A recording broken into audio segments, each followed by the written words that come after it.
Good evening. I'd like to call the school committee meeting for January 9th, 2023 to order. Would you please stand for the Pledge of Allegiance? Pledge allegiance to the flag of the United States of America and to the republic for which it stands, one nation, under God, indivisible, with liberty and justice for all.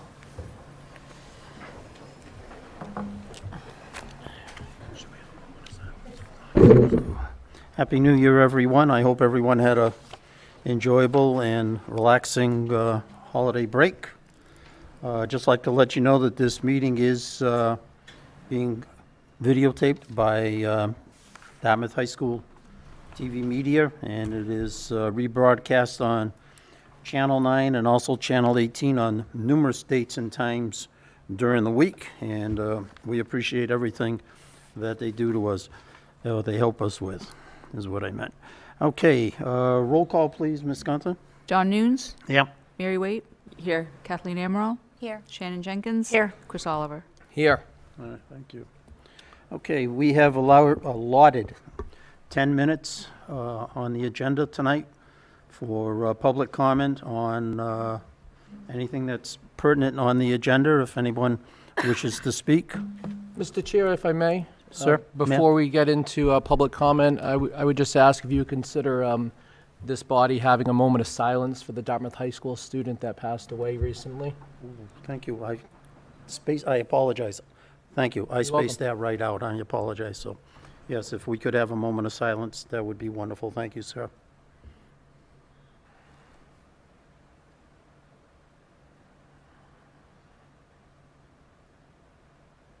Thank you. Thank you, Mr. Oliver. I appreciate that. And our condolences and sympathy to the family. Okay. Again, public comment. Anyone?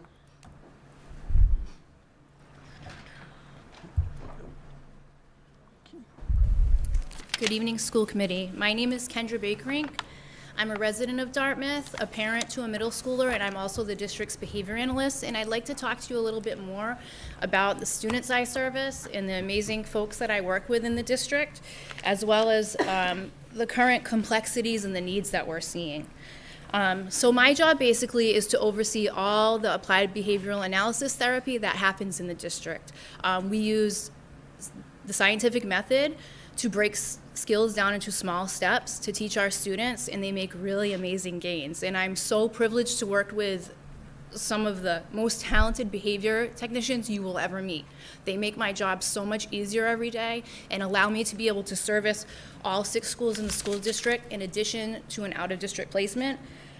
They allow me to be able to hold on to a caseload of 30 direct therapy students as well as 14 consult onlys. My governing body recommends a caseload of 12 to 15. So I'm easily doing double that, and it's because they are so incredible. That being said, the students we have some pretty severe needs. We've seen an acute increase in the need for ABA therapy in the district the last year and a half. Whether this is a factor of COVID, whether this is a factor of this is just what the profile looks like at this time, I couldn't specifically answer, but what we know is we're seeing a lot of learners coming in both at the preschool level and some students moving in, many of which have a 6 to 9 month old developmental equivalency. That means we are not just teaching language, social skills, pre-academics, we're also teaching readiness, things like learning to sit in a seat, things like learning how to wait and just behave with other people in general. In addition to that, I did 32 assessments last year, so I'm responsible for all the skills assessments and many of the functional behavior assessments in district for our students with autism. And at this point in time, I will have already completed 21 by February. I'm also managing 6 different students who are on behavior plans, some of which do have direct therapy with us and others who are consult only, and those can be just as challenging because many times there are higher functioning students who have high levels of behavior, and we have to work around how do we in fact make sure that they can be in the least restrictive environment while reducing behavior over time. I just want to highlight that the special ed teachers that we work with are amazing. They work really hard. The numbers in their rooms are really high.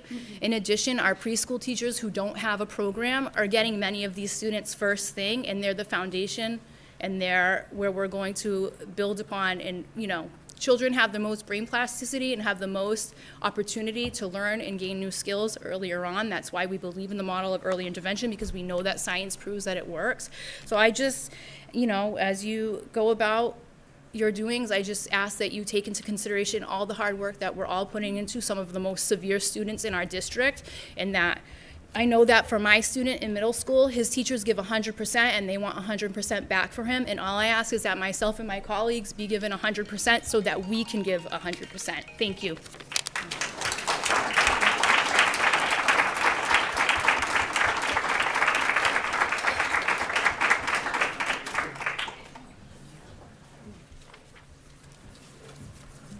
Good evening.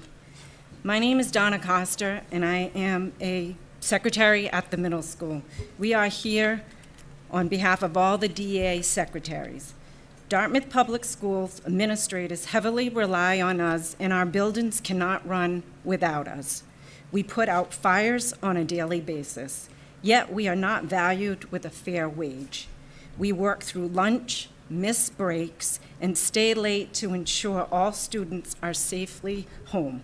We juggle sometimes impossible substitute coverage schedules, from bells, parent phone calls, to copiers. We do it all. We go well and beyond because we take our jobs seriously and because we care. Our COLA increases don't offset the increase in health insurance costs. For secretaries who take the health insurance, there have been years where we have brought home less than the year before. One year, we were negative $13 a week, and that was 2015, 2016. In the last 8 years, my gross pay has increased by $56 because I do take the health insurance. A number of us also work 2 jobs. Our wages are so low that we have lost good employees to better pay. A longtime music secretary and the registrar secretary, for example, left the district for a better pay. Our DEA secretaries have applied for and been repeatedly denied non-union jobs at Bush Street, where the pay differential is significant.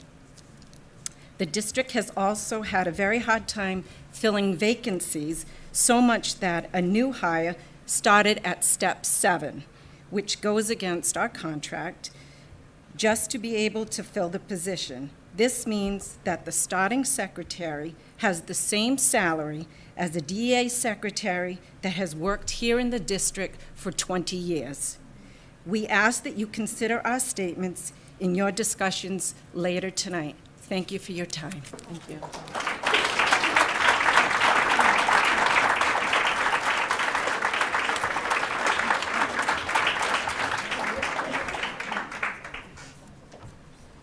Hi, my name is Gary Lauer. I'm a 20-year resident of Dartmouth, well, 19 actually, and 19 years teaching math at the high school. Also a parent of students that came through our schools.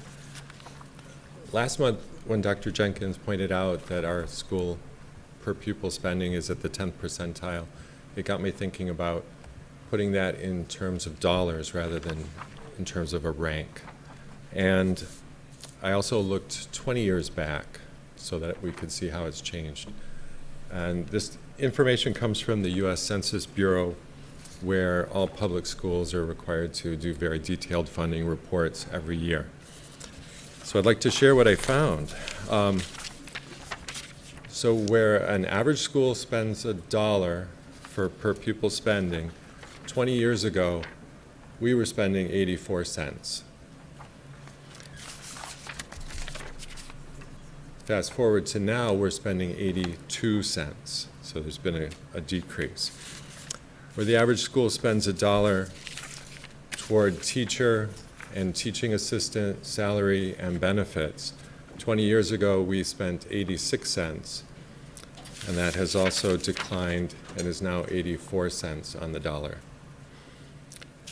20 years ago, when an average school district would spend $1 for administrators, both the school and the general administrators, for salary and benefits, we would spend 83 cents on the dollar. But 20 years later, that has become $1.05. I don't begrudge paying our administrators fairly, but to get an increase not just to average but above, while the other two numbers went further below average, I certainly disagree with. So in summary, I just want to emphasize that that's what it means to be at the 10th percentile, that our students are receiving 82 cents on the dollar. Thank you.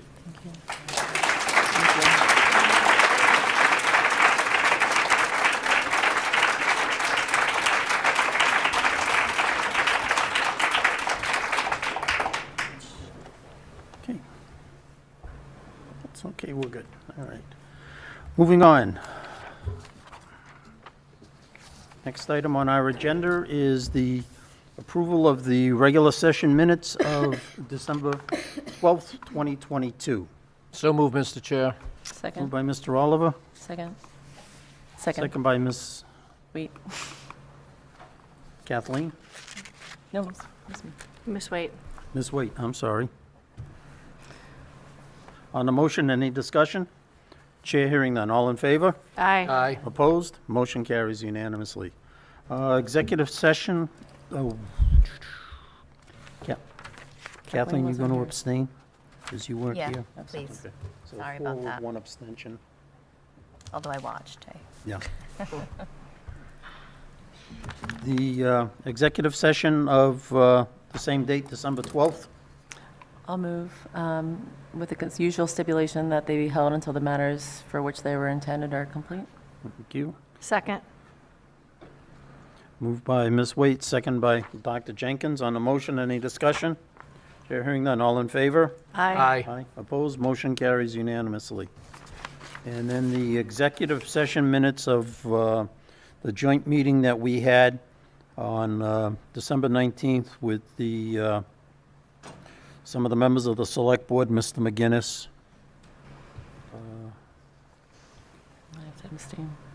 Mr. Chair, I'll make the motion that we approve the executive session minutes of that date until which time, and hold them until which time, until the matter in which they were intended for is satisfied. Thank you. Second. So you moved by Mr. Oliver, second by Kathleen. On the motion, any discussion? Chair hearing none. All in favor? Aye. Aye. Opposed? I have to abstain. Abstain. I'm going to abstain. Okay, we have 2 abstentions, Ms. Waite and Dr. Jenkins. Good. Okay, now the good stuff, as always. Spotlight on kids, Dartmouth High School, Dr. Yeah, I'd just like to welcome the high school admin staff, I believe. I believe they have some students with them, so Mr. Shea. Captain Nyan is one of them too. Who's very sad she cannot be here.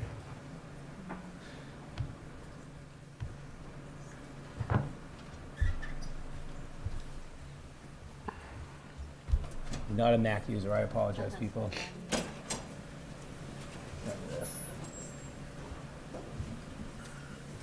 Okay. So Mr. York too is, and Mr. Lauer too, are two of the coaches.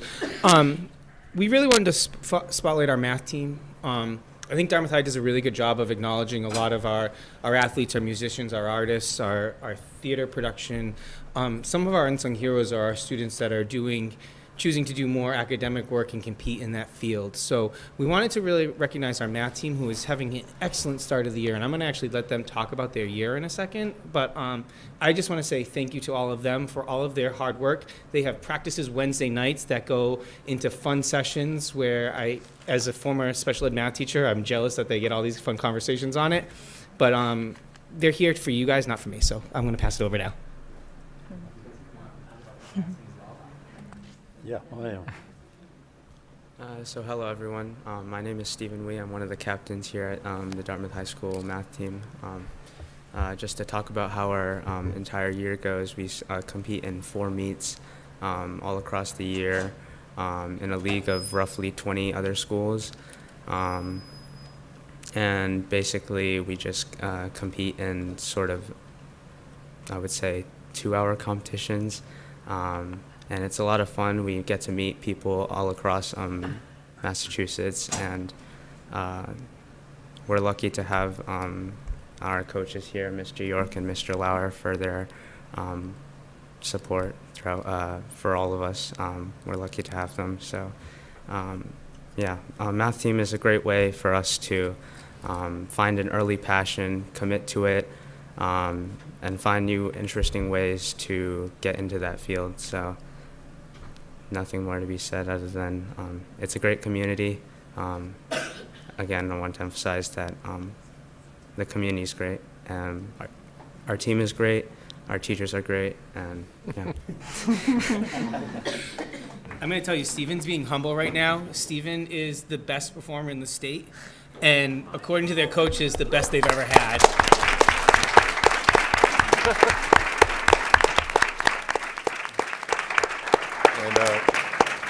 And one thing that he didn't mention is that out of the 20 schools, the math team currently sits at first place.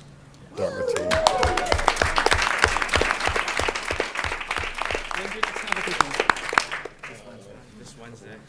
This Wednesday? Yeah, so this Wednesday is their next competition, and then you have one more after that, right? At Apponequet. And then here, yeah, so we have a few more competitions left. Let the gentleman needs to speak.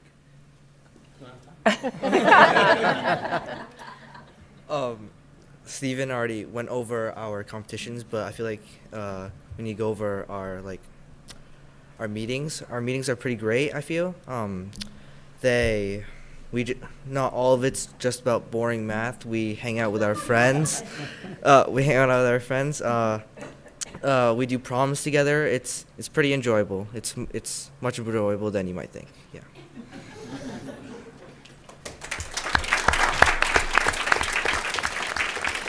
When talking with all of them, the word that I heard the most is a family. And I think that is, at Dartmouth High, our goal is a home for everyone. And this is the prime example of we found a really unique home for a lot of our special students, and we're really excited to have them as part of our school community. Thank you, Mr. Chair. I would love to hear very quickly a quick synopsis of what a competition actually looks like. So yeah, sure. A competition consists of 6 rounds. Teams of 5 students choose 3 rounds, preferably what they're comfortable in. Each round is 3 problems. You have to solve it all in 10 minutes. I believe it's distributed in 1 point, 2 points, and 3 points. And then at the end of the 5 individual rounds, we have a team round. They're technically the most challenging, and with a lot of teamwork, I guess, but that goes for all teamwork activities, I guess you could say. But with teamwork, we usually get all the credit done, and it's a great way to sort of dive deeper into challenging fields, and with that, you get a lot of satisfaction, really, when you come across these challenging problems, and it's a sigh of relief, especially when you see the final results and you're placed on top.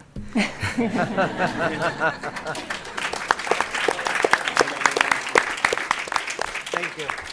Shannon? Thank you. No, it sounds awesome. I love it. Thank you. I'll just say that I'm, intimately familiar with someone on the math team, and he can testify very much to it's a family. He really loves being part of it with you guys, and you're doing a great job this year, so I'm excited to see what happens with the rest of your season. So yeah. Okay. I guess 2 questions, well, 1 question and a comment. So how do you find who comes up with the problems? The meets are written by a gentleman named George Reuter from New York. So we have an outside writer that we pay. I'm also the president of the league, so I'm the one that does all of that. But we have somebody on the outside write the questions for us. There you go. And just the comment I have is, sometime last year you were having a big regional meet here type of deal, and I stopped in. I happened to be here for something, and I just happened to stop in. I was having a quiet conversation with Mr. Lauer, and it was fascinating to watch the students from all the schools working, the problem and, finishing it and everything else. And then some of our students coming up, and talking to Mr. Lauer, and went, you know, well, I got whatever, and I'm not even going to attempt, because, you know, algebra, geometry, stats, not my forte, to be honest with you. But, you know, talking to Mr. Lauer about the questions and everything else, and Mr. Lauer saying, yep, you're right, you were right on, that was the right way to go about doing it, so it was great. And my congratulations, and good luck the rest of the year with your meets. Thank you. Thank you. Thank you. for Thank you. being here.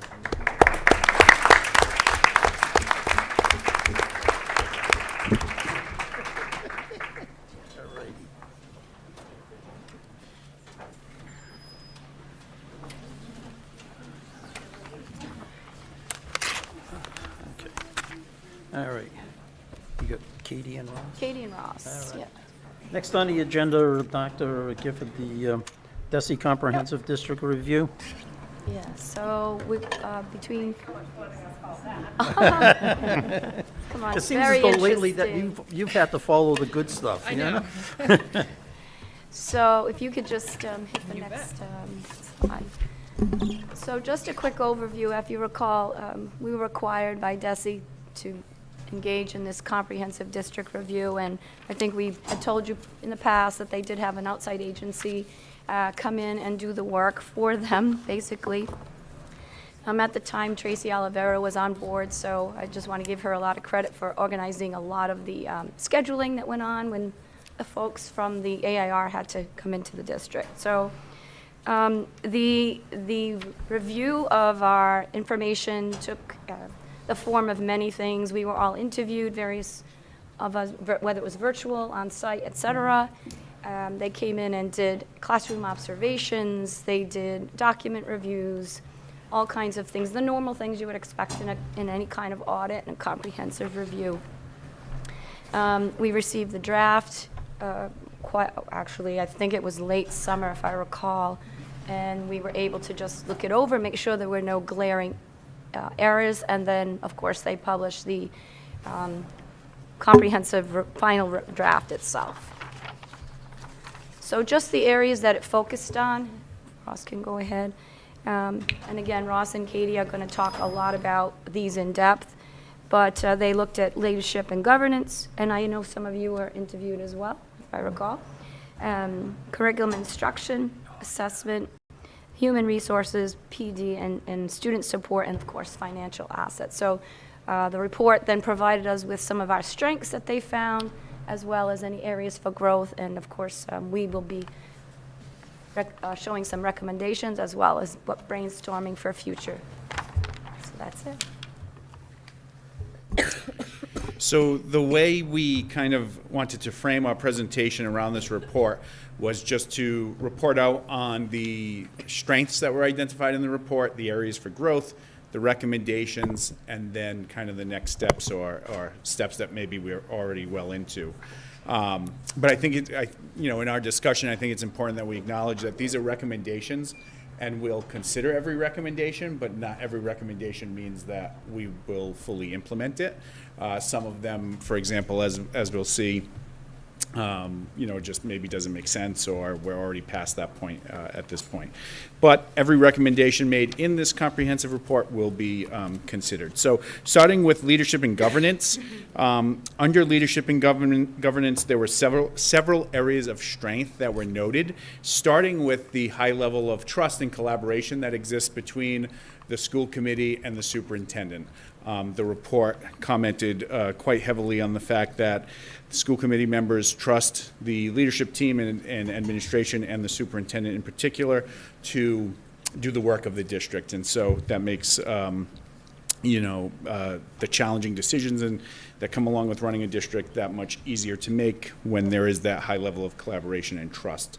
Another strength that was identified was the district's response to COVID-19 and the communication surrounding the various protocols and ever-changing guidance that went into the COVID-19 pandemic.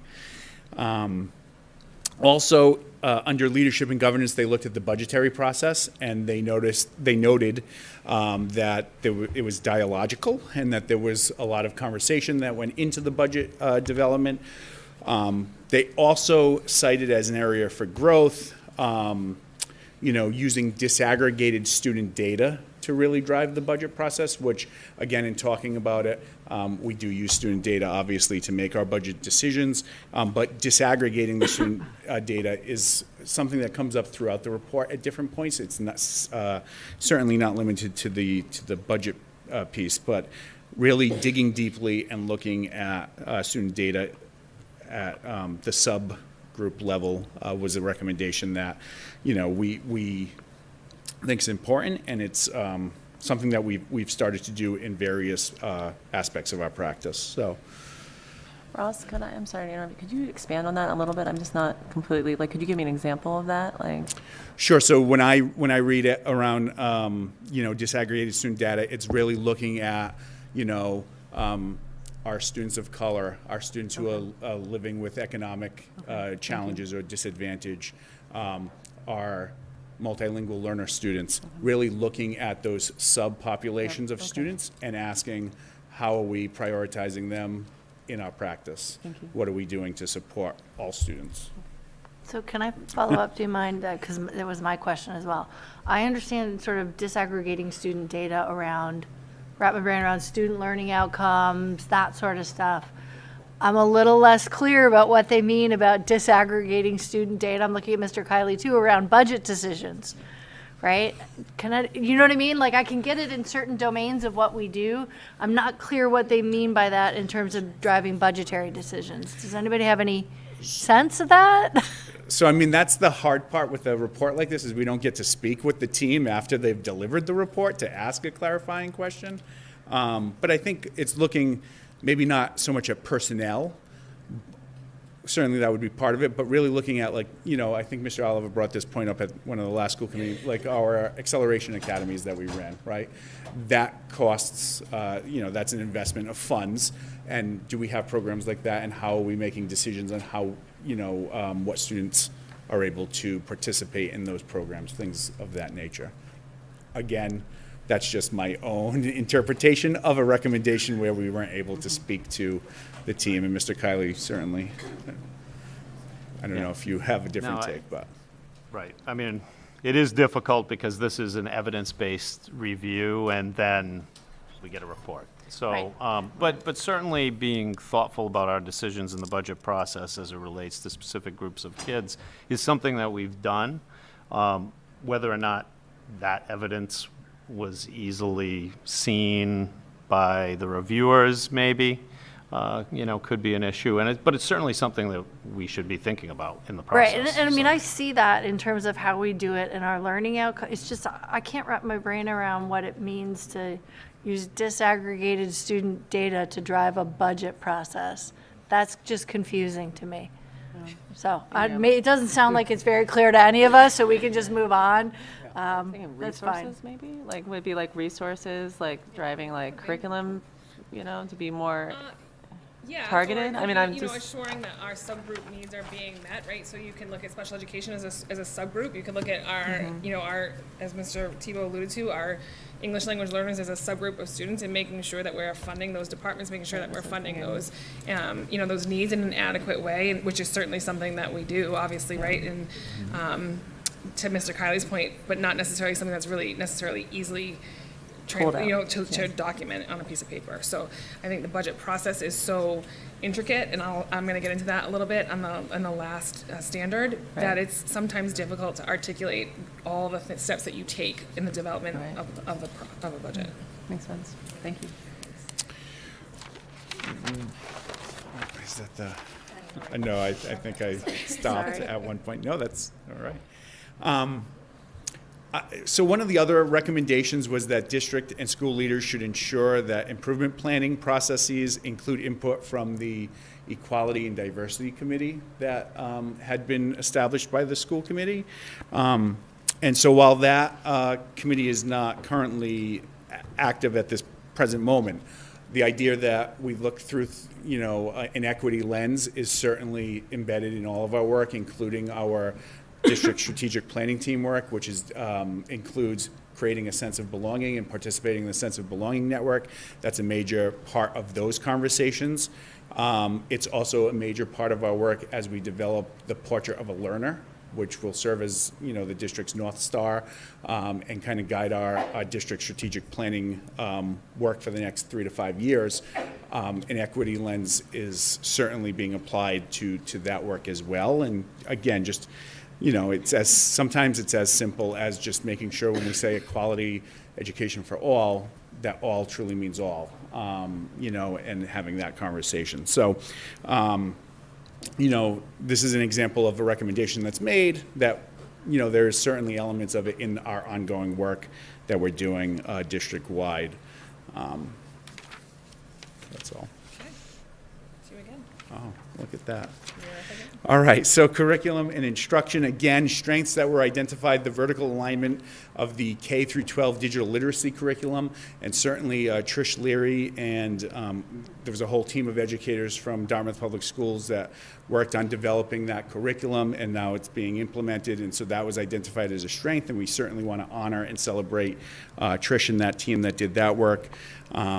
Some other strengths that were identified included instructional alignment across the 4 elementary schools, classroom organization, long-term systemic support for personalized, blended, and project-based learning. And again, that was really a K through 12, a pre-K through 12 initiative that was supported by the district, as well as through our partnership with the Highlander Institute. So that was cited as a strength. And then finally, again, looking through an equity lens here, cited as a strength was the lack of barriers to enrollment in our advanced placement coursework, which has been a major area of focus over the last many years here at the high school. And so, again, that's something that was cited as a strength that we should be proud of. In terms of areas for growth under curriculum and instruction, the curriculum review and selection process was cited as an area for growth, vertical alignment, rigor of the non-AP level courses in grades 9 through 12. Those were all kind of cited as areas for growth. Could I just interject? Could you go back a slide for a second? Sure. So in regards to areas for growth, the curriculum review and selection process, I know that I've kind of alluded to in the past that this is something I was looking forward to having the two of you on board in your positions.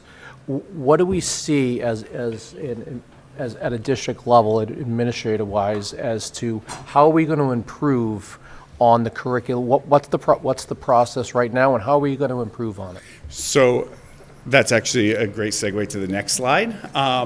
So one of the themes in the report as you read it is, it's kind of, they say it over and over again in different sections, document clear processes.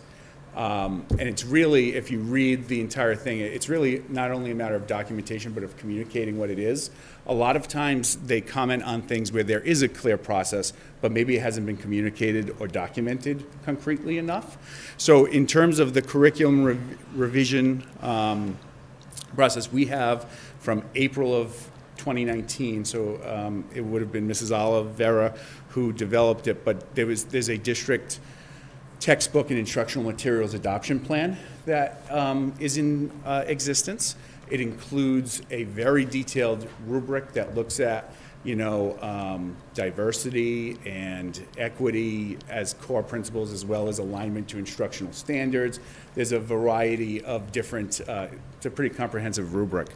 One of the other pieces of the report that kind of occurs in this section of the report is the need to embed Curate as a tool. And for folks who maybe aren't familiar with Curate, that is curriculum ratings by teachers, and it was an initiative that was created by the Department of Ed, I believe, in 2018.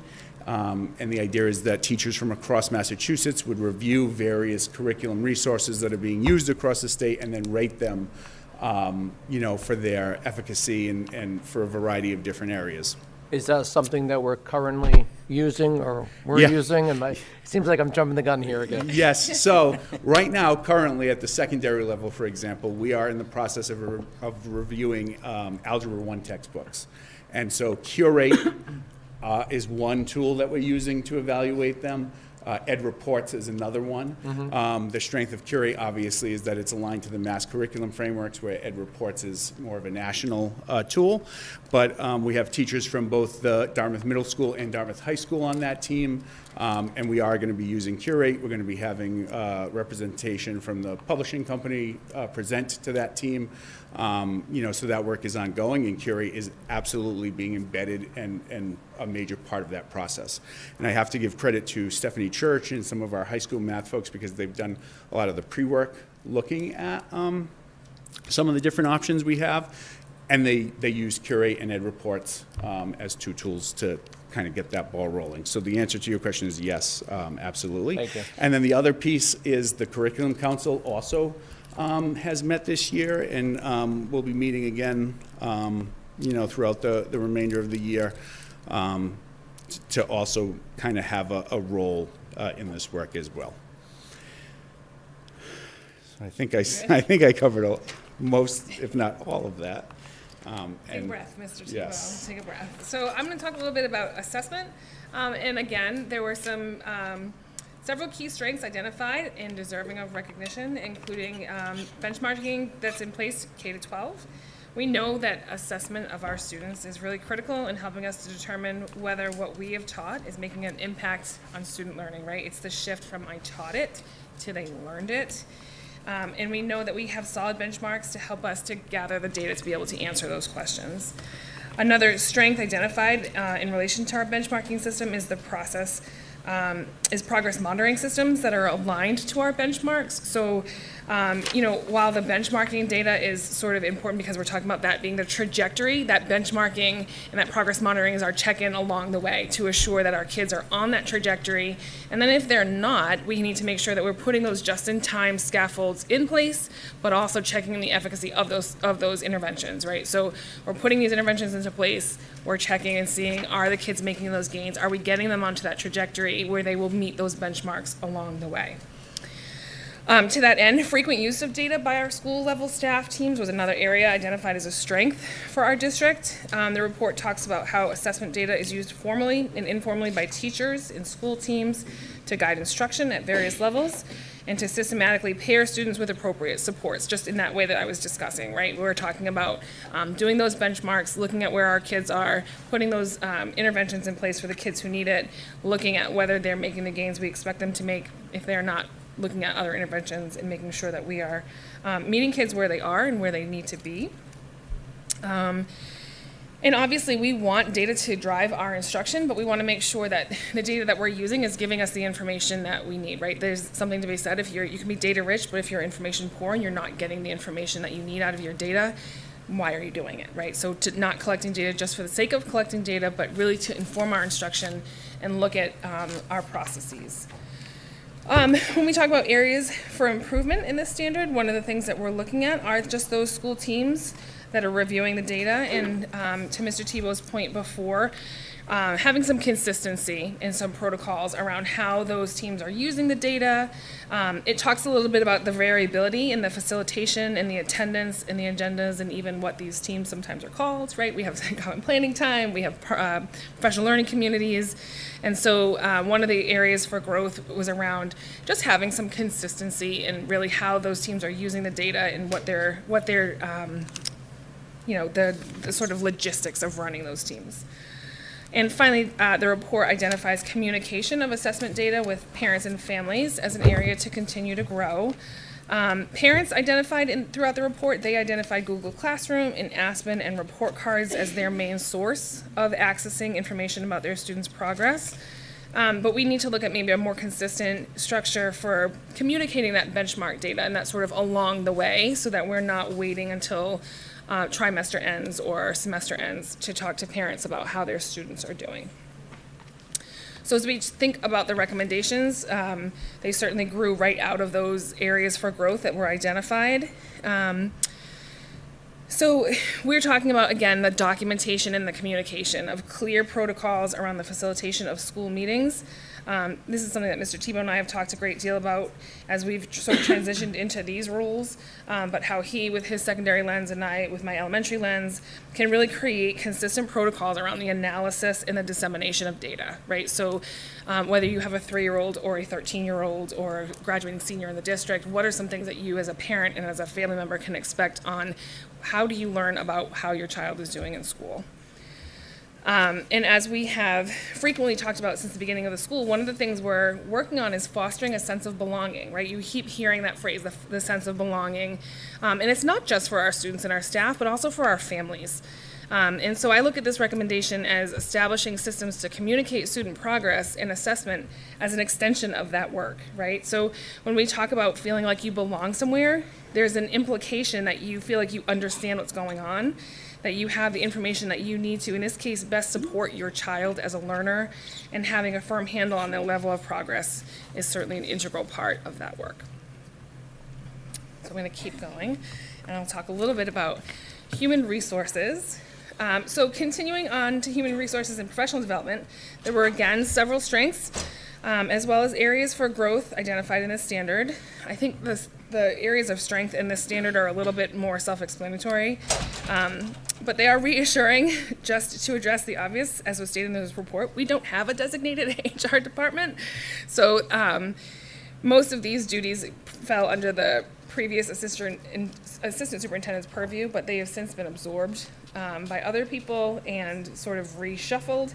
And as the report states, processes are in place for hiring and record keeping and compliance. Professional development systems were identified as an area of strength for our district as we continue to balance offering PD for our staff, and this is where I'll just stop for a moment and put a plug in. We are going back to our 5 early release days from January to May, where teachers are self-selecting a strand. And our strands, and I've said them so many times, but I wrote them down because I always inevitably leave one out, in the areas of special education, social and emotional learning, sheltered English immersion, technology integration, or curriculum and instruction. And teachers have an opportunity to earn 10 professional development points in each of those areas. And there's an option to do the additional 5 in special education or in SEI that they would need for reimbursement. Recertification, thank you. So. Thank you. So that's a return. We've had to use master teacher for the last couple of years, obviously, in response to the pandemic. But teachers are really able to select the area that they feel like they need developing in, and that's provided by the district. But they also receive that $1,000 allotment to go and find other things that they feel like they need to do, whether it be for recertification or just to bolster their own teaching. Another area of strength identified in the report was that both teachers and leadership see walkthroughs and observation as common practice and built into the school culture as part of the evaluation process, and that this is just one component of a wide breadth and depth of data that we use for evaluation. And finally, they identify opportunities for teachers to take on leadership roles through leadership teams, district teams, and other lead teacher opportunities and other programmatic development. So as we consider our areas for continuing to grow, the report identified looking at our hiring systems and practices in particular to address the recruitment of diverse candidates as an area for growth. So you've often heard me talk in literature about assuring our students have mirrors and windows. And in conjunction with that, I also talked before about fostering that sense of belonging. So we just want to assure that we provide opportunities for all of our students to have an opportunity to see themselves represented in our teaching community. And we also want to assure that as we identify as a community of learners, we think about ways to not only grow our students, but also our staff, and that we have clearly communicated processes, right? So we're going back to that communication of those processes as to how to advance your career for those who wish to do so. So again, the recommendations come right out of those areas for growth, and they are certainly areas that we continue to reflect and work on going forward. We know that there is a nationwide teacher shortage and that there are fewer people currently pursuing education as a profession. At the state level, emergency licenses have helped the pool from becoming a puddle. And at the district level, we continue to develop ways to promote our district and to attract a diverse population to recruit just really the best possible teachers for our students. And when we think about our teacher evaluation system, we do and will continue to look at student data as part of that system, again, focusing not just on what was taught, but what was learned as we strive to give people really comprehensive feedback to be, the most growth that they can find in their own work. And finally, we look for ways to empower and grow our teacher leaders, knowing that we have a strong history of promoting our teachers and continuing to look for and also communicate those opportunities. That was a lot.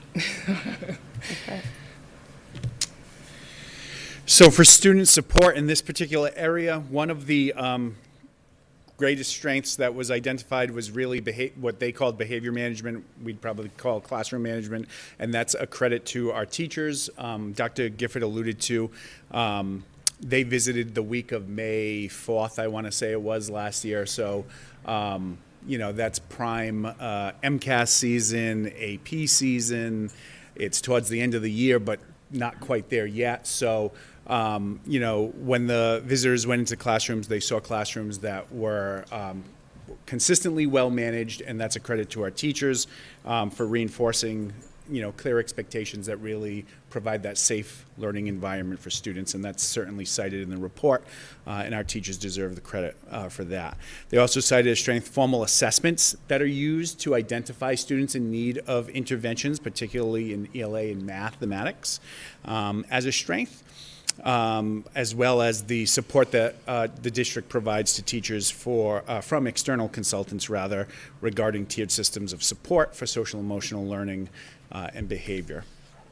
Also, again, it was cited repeatedly throughout the document was the creation of the Quality and Diversity Committee, was cited as a strength, really as a vehicle to spearhead, equity, diversity, and inclusion initiatives. So I think that's worth noting.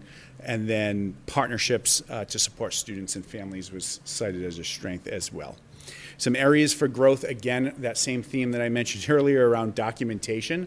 The report notes that RTI is well established across the various levels, but that there's variability within how it's implemented from building to building. And again, it called for documentation of a systemic approach to RTI. In terms of recommendations, again, rooted right in those areas of strength, that district and school leaders should formally document processes and expectations related to the consistent implementation of RTI across all grade levels. And that the other piece to this that was kind of cited was, around clear exit criteria. They noted that there was clear entrance criteria, but really identifying some clear exit criteria once a student does get an intervention to ensure that, once they no longer need that intervention, that they are moved out of those services. So that was kind of identified there as a recommendation as well. This is an area of ongoing work and ongoing need in the district. We know that students, the pandemic certainly did not help. It exacerbated many needs across the country, and students do have more needs than perhaps 10, 15, 20 years ago, without a doubt.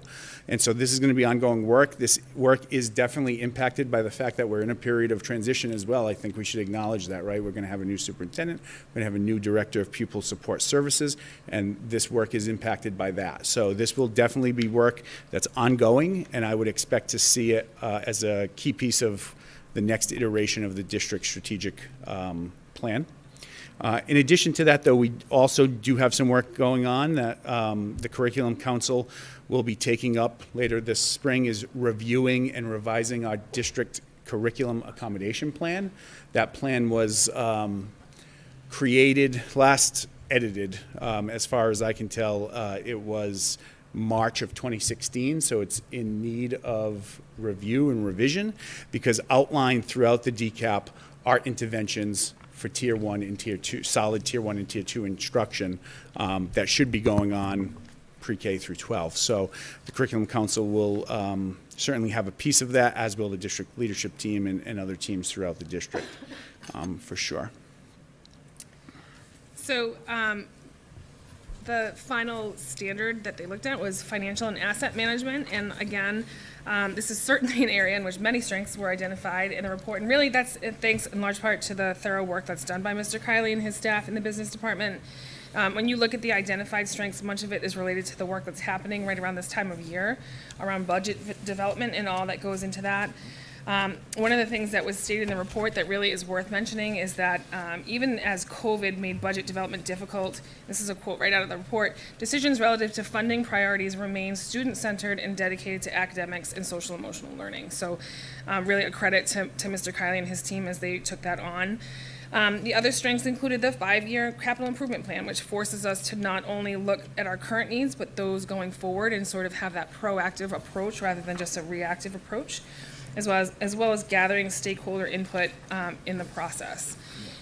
And so when we're looking at those areas of ways to improve and continue to improve, I think communication, again, keeps coming up, and this is such an intricate process. I think, when we, I'm going to talk a little bit more about it, but we certainly do a lot of trying to communicate what is a very difficult process. But there are lots of groups involved in your committee, the public hearing for the budget subcommittees, the joint meetings with the select board and the finance committee, and making sure that we just have I think a way of communicating that is understandable, publishable, easily accessible. And then the other sort of area for growth, and I'm just going to flip forward as we talk about it because it relates to the recommendations, are the reality that ESSER funds are coming to an end. We have one more year, but we need to, there's no denying that ESSER coming to an end is a serious challenge for our district. As certainly everything that was funded with this money is a worthy investment, and it's meant to meet the real needs throughout the district. So we will certainly have to continue to look at with a critical eye, knowing that we will be faced with some difficult decisions. And that's certainly an ongoing process and one that we will be talking about going forward. So we'll turn it back over to you. Dr. Jenkins? So this is a little bit in response to, I also noted what you said, more of a question for the committee. I also noted throughout the report in your presentation that the report noted the establishment of the Equity and Diversity Committee as a real strength. That committee has sort of largely been non-functional, in part because, I'll be honest, the sort of the burden of doing the organizational work of that committee fell on me, and I just did not have the bandwidth to do it. I don't wonder whether we ought to have some conversations about sort of reinvigorating that committee, structuring its task and its sort of goals around the recommendations of this report, but also perhaps creating a structure whereby, sorry, I'm going to look over at that end of the table or this end of the table, but the administration is sort of, accountable for keeping that going so that we have that there, because it does seem, it was mentioned under the budget, it was mentioned under the curriculum, and it was mentioned under student support as one of our strengths, and I would hate for that to go away. So maybe perhaps we can put it on an agenda for a future meeting, a way to sort of reinvigorate, recharge, and restructure that committee so that we continue to have that sort of strength that the report notes. Why don't we just put that on our next 2 weeks from tonight? Yeah. Put that on our agenda. And maybe if we could, in preparation for this, put some guidance, maybe just sort of real concretely, pull out a report, the things that they suggested that committee do, because I think that's what should guide us in developing, the charge for that committee, to make sure we're doing the things that we've been told that committee should be doing. That's fine. Chris, anything? I know you asked questions earlier, but Yeah, no, again, I don't want to. Just very quickly, thank you for the presentation. I think there were a lot more positives. There are some recommendations. I take these reports with a grain of salt, as I think a lot of people do. Great presentation. You answered one of my questions already. I did notice in the actual report that I was looking at while you were going through it, was, and it just kind of jogged in my mind, where are we at with the student rep? Because that was mentioned in there as well. We were actually just discussing that, and we were kind of on hold. I know Mr. Shea had gotten the students rep elected. We have a supervisor that is working with them, so I think we were kind of on hold, just not knowing kind of what direction the committee wanted to go in after the last conversation. Yeah, But we'll put revisit that, that? yeah. Okay. We're gonna- And at the very least, we could at least have someone come next meeting just to do the basic, as we always did, which would be a problem. Yeah. And then decide how to move forward. Because I know we had a lot of conversation about how to move that committee Right. forward. Yeah. Yeah. No, great, and I appreciate all your efforts putting into this. Thank you. Thank you, very nice. Yeah. Kathleen? Yeah, thank you. You know, yeah, I did, you know, take the report with a grain of salt, but there were some real fruits of having it done, and just some things that I would love to see us and it sounds like, you know, you as well, to see us just be cognizant of in our moving forward during this transition.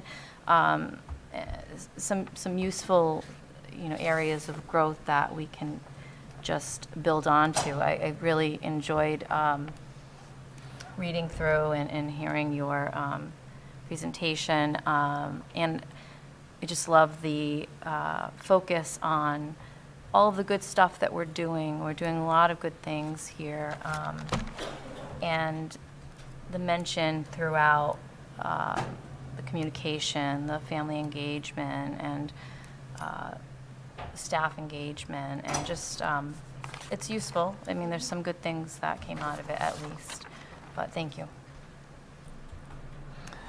Yeah, no, I'll just, you know, I would echo everything that's been said. Great job, thank you guys. It's a lot to go through. You know, and again, I did cringe a little for the DEI because that is a concern, and you know, I'd like to see it, and I think we got,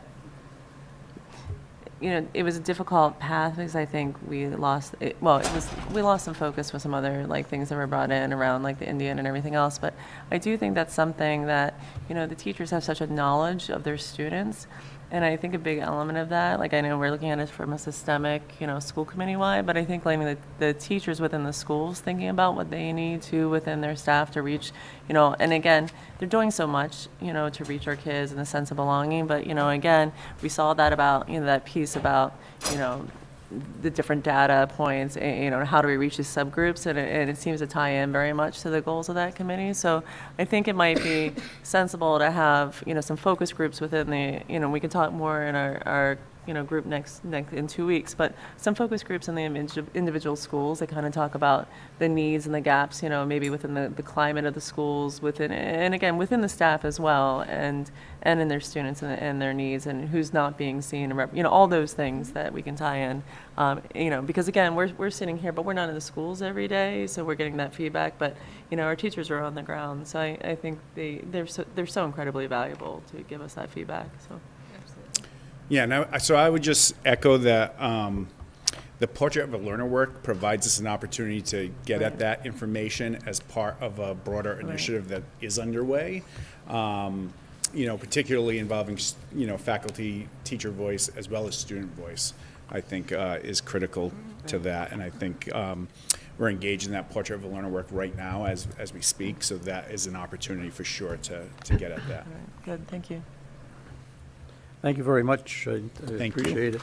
I wonder, and it's funny, is like Ms. Waite, we were the two school committee members that talked to, you know, to them, and it was quite interesting. As you said, it was, you know, an outside, and then I'm getting this lady was from California. Yes. Type of deal, and I was like, how in God's name does she know what's going on in Massachusetts, you know? And she had a set list of questions, and, I mean, I'm impressed it came out this well, and I mean that, no disrespect on our, but just not knowing, how many pages is this report, just for curiosity? When you add in the appendix with the different charts, and I mean, the report itself is 65 pages. Yeah. Yeah, so. I'll just add on to that, Mr. Nunes. They had to cancel their visit to the Quinn School and the DeMello School, so they actually came back in June. So I was especially pleased to see that the classroom management piece was still looking pretty good right as we were on our way out the door. That's great. Thank you very much. Thank you. Thank you. Thank you. Thank you. Oh, my God. We don't need this, or anything. This is just. No, yeah. This is just the information. Information purposes, yeah. All right. Okay, old business, superintendent search. Sure, Mr. Noon. So I provided you what Jim Hardy prepared for the superintendent's search brochure. That version, there's a couple of small typos in it that I relayed to Jim, but haven't gotten a revised copy back for you. Yeah. That's right. But that's for your consideration. Okay. I think the intent of that brochure is to move the schedule up as quickly as possible. You'll see on the second page, it has the schedule listed there with basically advertising would begin right away and applications would be due February 6th. Yep. He didn't provide a full revised schedule, but the brochure itself Yeah. has some dates listed on the Yeah. second page.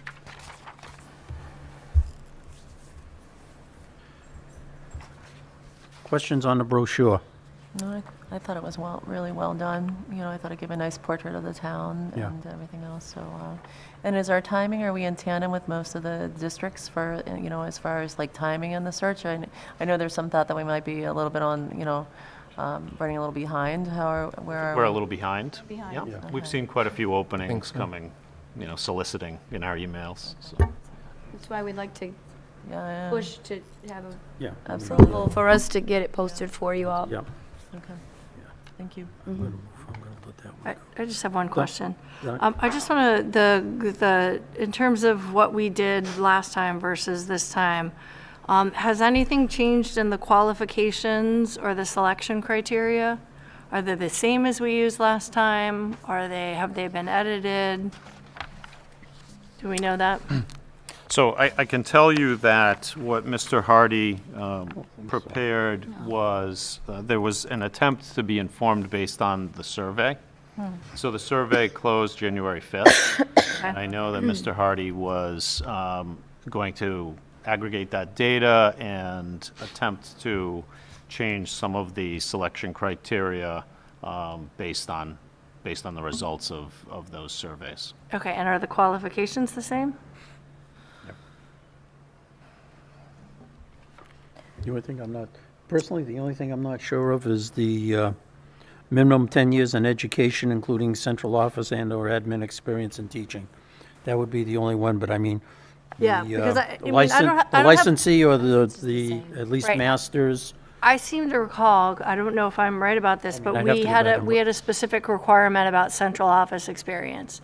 I don't have a problem with casting a wider net, because I think we'd rather have more people apply than fewer people apply. But one of the ways that we, have dealt with this in our searches is we have sort of minimum qualifications and preferred qualifications. And so if we have changed that, I don't know if we have, I don't wonder whether we might, word it in some way to suggest that. Or we can keep it like this, I don't know. I just want to make sure we're being sort of consistent. In filling out the survey, if I recall correctly, not that it was that long ago, but there's a lot going on in life, right?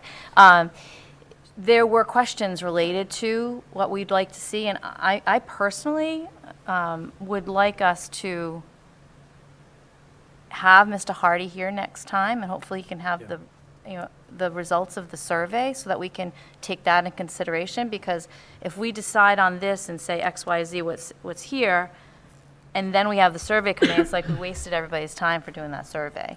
So I would like to see us bring that into our decision-making as far as how we would approve this. That would be my personal. I can just share that we did invite Mr. Hardy tonight. Yes. He had a meeting that was concluding about 6 o'clock, more than an hour away from here. He didn't, I tried to let him know that we try and move this to later in the agenda, and it was he didn't get back to me on whether he'd be able to Okay. make it, so. And where he's coming from is, he's not around the corner, Right. Yeah. so. I mean, I'll just like risk just reading this over if it's okay. Like, it does look like where at least like says minimum of 10 years in education, including central office and or administrative experience and Yeah. teaching. So Well, that's what it's it's allowing, it's not mandating that necessarily, but it's definitely. I think in the past It search, did we mandate it? mandated certain Okay. number of years in central office Okay, experience. all right. That's why I'm asking. Sorry. Yeah, I would and I don't know, this is just me, I think it would be helpful, a district this size, and what we're willing to compensate the leader of the Dartmouth Public Schools, I think we should have some kind of preferred qualifications versus minimum qualifications. Okay, that makes sense. Mr. Nunes? Go ahead. I just pulled up the old ad. Thank you. So the old ad read, master's degree required, advanced degree preferred, minimum of 15 years in education, including teaching experience, and 5 years central office That sounds and/or administrative good. experience. That seems more comprehensive. Also licensed, obviously, or eligible for Yeah, license or licensure. license eligible. That sounds good. Okay, so if 10 years in education, if we made that including at least 5 in central office, I'm just, Right.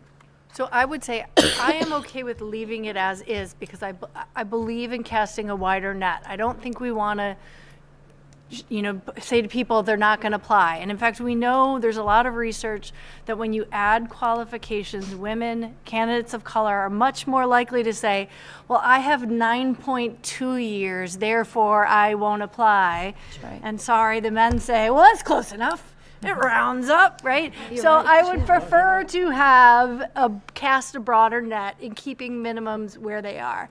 At the same point in time, to be fair, I think it's accurate to say we would prefer someone who has more experience in central office. So I don't have a problem with it written how it is, but perhaps per the bullet above, we might say minimum 10 years, including this, 3 years central office experience preferred. I don't know. I don't necessarily need 5, but I wouldn't like to say don't apply if you don't have that, because I want us to cast a broad net. Yeah. That would be my opinion. I would agree with that. okay. So could we say something like minimum of 10 years in education, including central office and administrative experience and teaching experience? We might say, I don't know if we want to say 5 years central office and or administrative, or 3 years central office preferred, right? Again, I don't want to make people not apply, but No, I I do don't want know. I to. agree with you. If I we mean, prefer that, I no think we should disrespect, state the more that. the merrier. Yeah, exactly. Because that's the time you'll get the one good one, Right. if you know Yeah. what I'm saying. So, I mean, could we include something like 3 years central office experience preferred? Jim? I mean, I'd be happy to relay Whatever, Yeah. whatever you'd like this to look like. I mean, this is your, Right. Yeah. your hire. I'm good. Whatever you'd like it to look like, good I'll with that. relay to Mr. Hardy and Yeah, have him change it. and have him change it, get it, Okay. So 3 years preferred. yeah, Yeah. get it back to us so that we can, I mean, if he makes that change and we get the copy back, are we good to go so that he can get this out? Yeah, Shannon? and I was just going to say that. While I'm interested to see the survey and I wanted to inform our hiring process, I am hesitant to hold off on telling him to go ahead with this, given the timeline and given when our next meeting is. Like, we need to I agree. Right, yeah, go. that's, So I'm fine with having it If he go makes- with that modification, but he I ma- do want to see the survey results. I Yeah, just that's don't know fine. that we can edit this for that. Mr. fair. Kylie can do that, but what I'm saying is if he Yes. makes that change, Yes, Yep. I am a yes. we get it back. I would agree to that. He emails it back to us so that we can go yay, Yep. and then he can send it, Yes. Yes. beautiful. Yes. Yes. Fine. Good. Okay, Let's get it out. I will do so tomorrow perfect, morning. great, okay. Thank you, sir. So that'll take care of that. So he's moved up the whole, well, semifinalists, no, he's, Did he move it up like a week or two? yeah, okay, all right, It's that's getting good. late. Yeah, no, I got you, okay. So the next thing, I don't know if everybody brought, Go ahead, no, no. No, I got- it's, no, oh, it's no, the capital no, improvement. No, Yep. I still, Oh, more. I still got. Okay. On the search committee, Dr. Jenkins had asked back in November for what the makeup of the 2015 committee was, and Ms. Gunther was kind enough to send that to us. I don't know if everybody still has it handy. Type of deal. 2 central, 2 school committee, 1 curriculum director, 3 principals, a high school, middle, and elementary, 3 teachers, a union designee / teacher, 2 parents, and a retired PTO member for a total of 15 members. So I'm just looking for your feedback on that, what you think. I mean, I'm one who is, not looking to have, I just don't want it to become almost, and I don't, is a crowd control type of situation. That type of deal. So, Chris, you had your hand up. I did. I was on the previous search committee for Dr. Gifford. I think that functioned well. Yeah, it was you and Mr. Garth. Yes, it was me and Mr. Garth. Overall, I think that search committee functioned extremely well. I think we got a lot accomplished and, not too many meetings. Obviously, it's a very big time commitment, but in speaking with the task at hand, I think it's having 15 people on the committee, such as here, I would be comfortable with that. As I look through this, my only thing is, at this point in time, our curriculum directors are really central office administrators. So we have 2 central administrators, 1 curriculum director. So I don't know if we want to look at that. That would be the only thing that I would look at. Yeah, okay. Makes sense. And that's, Yeah. and I had question marks next to those 2 also, so. Yeah, so. Go ahead, I'm sorry. Oh, no, that's okay. So I guess my next question would be, what is the committee thinking about as far as a chairperson? Can I, before we get into that, can I have a question about the makeup? Sure. The only thing I might suggest is, I'm looking at Mr. Shea, and I know he had some childcare responsibilities, and I don't know about the new middle school. Could we do, I would be happy to have the high school and middle school principals, but like with the elementary, it's like 1 of 3. Right, and you pick your poison, you draw, before you draw your straws, right? Whereas the high school and the middle school, like, they have to do it. So could we make that or designee, right? Maybe it might be, I don't know if the high school and middle school principal have already been asked if they're willing to do this, but I have not heard from. maybe we should ask them. I have not heard from the high school.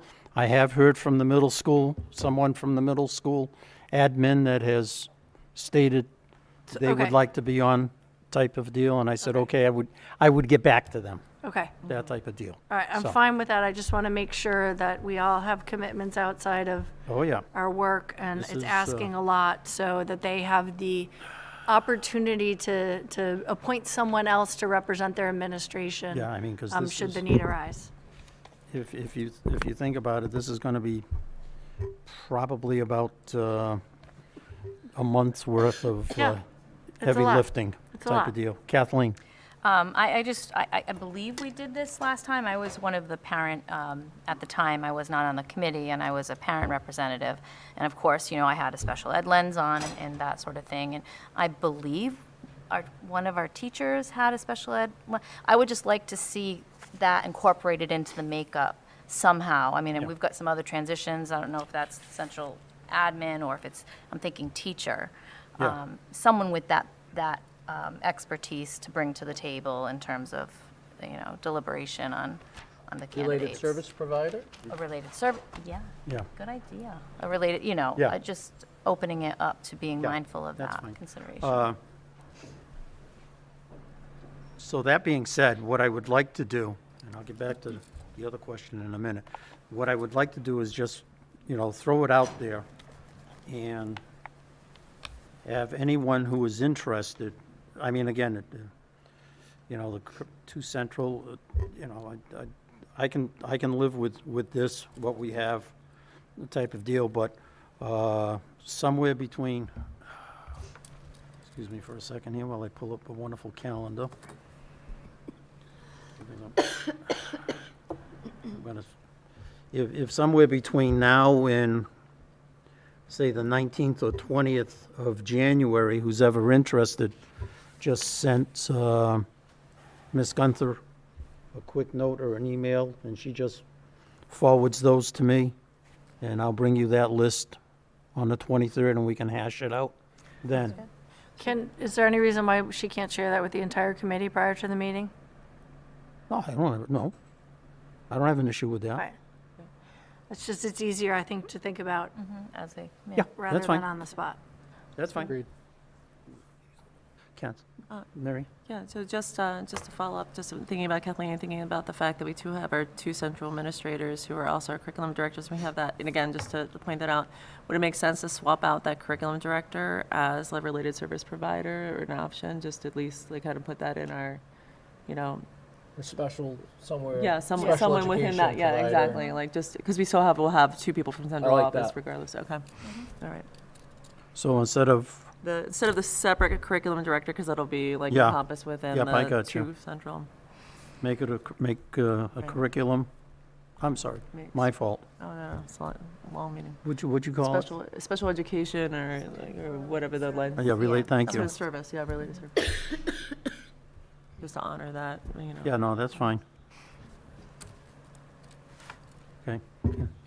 So I would also propose that perhaps instead of a retired administrator, maybe we want to keep that, I don't know, but we don't have anyone representing our janitorial staff, our, you know, our building sort of staff, our secretarial staff, our food services staff. If we could, I would prefer to have someone representing those staff than a retired administrator. I don't want to increase the size.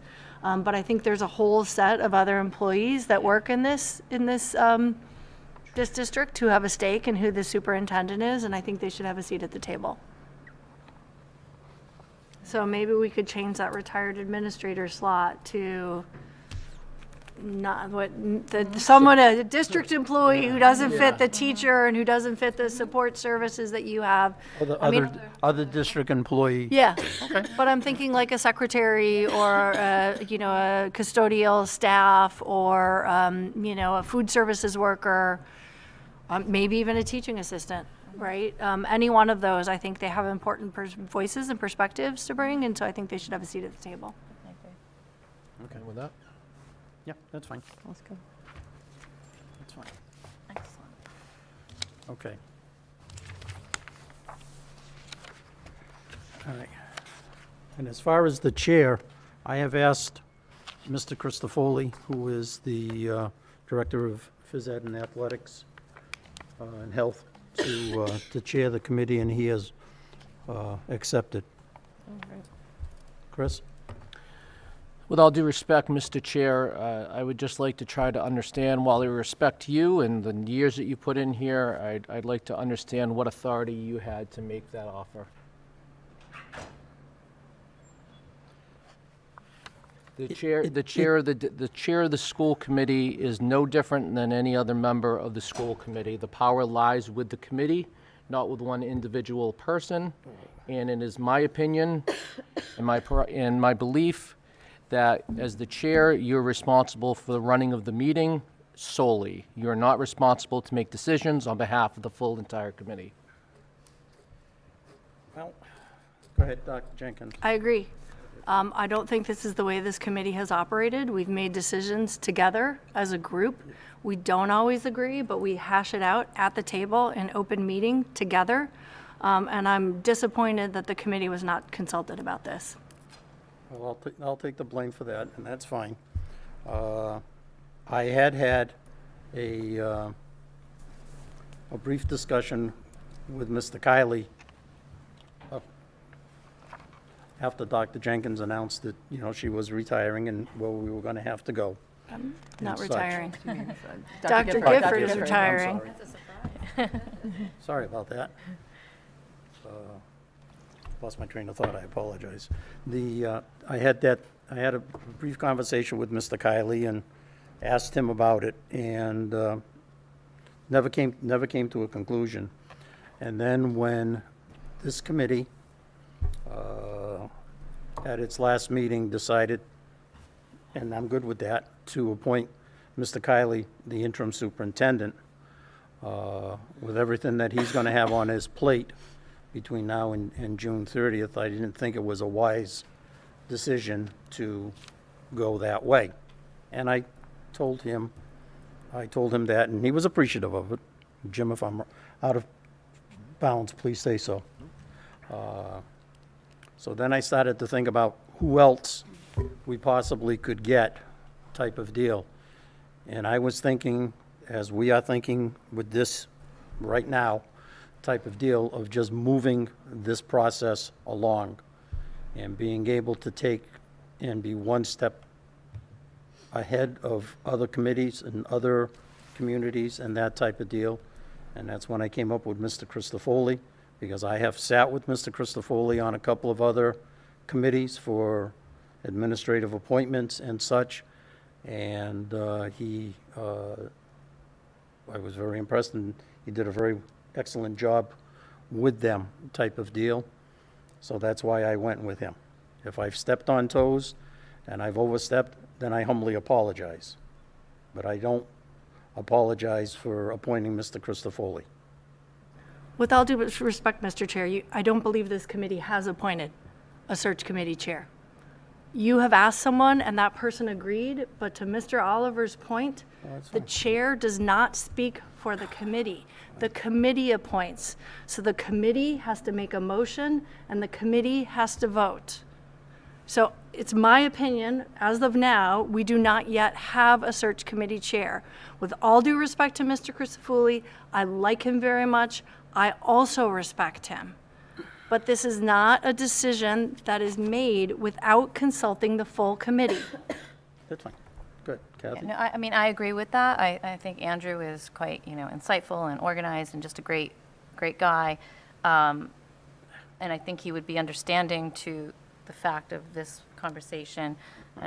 Personally would like to see perhaps, again, it could be him, he's great, but perhaps we come back next meeting with anyone interested in for our consideration of a certain, and then we, as a committee, vote on that. That's fine. I'm good with that. That's fine. I'll let Mr. Christofoli know in the morning, type of deal, and, anybody that is interested to let us know, and we'll vote on that at the next meeting. That's fine. Mary? Yeah, can I just ask a question about, just procedural, excuse me. Christofoli, as we look at these categories, will we consider him, because we're kind of saying, if we go, down, we have to make that vote and everything, and I'm agreement in procedure, would he be considered central administration? Would he be, where would we consider him? I mean, that was just when I'm looking at our categories. We have central administration, school committee members, special education, principals, teachers, union designation, parents, and another employee. Where would he fit? Again, excellent choice, and I don't think he should be ruled out because I think, again, it's just that we have these, we want to make sure we're not ruling out tremendously qualified members of our community who would be also excellent assets. So because I'm looking at that, I just don't know where he would, because he's not quite central administration, or is he central administration? And then with that, I just don't know. So. He's under that tab. He's under that tab. Okay, I mean, I just didn't know, for that. If you look at the budget, he's under that tab, I believe. All right. All right. Okay, thank you. So we'll tackle that. Chris? So, I guess I'm having a hard time, and I thank you, I appreciate your insight, Mr. Chair, but it frustrates me to the highest extent when I find out from internal staff members in schools that Mr. Christofoli is leading the search committee. Because he had, and once again, no disrespect. I like Andy a lot. He's a great guy. Highly respect him. But it's coming back to me. Hey, I hear Andy's heading the search committee. At the very least, Mr. Chair, why wouldn't you have shared that information with us?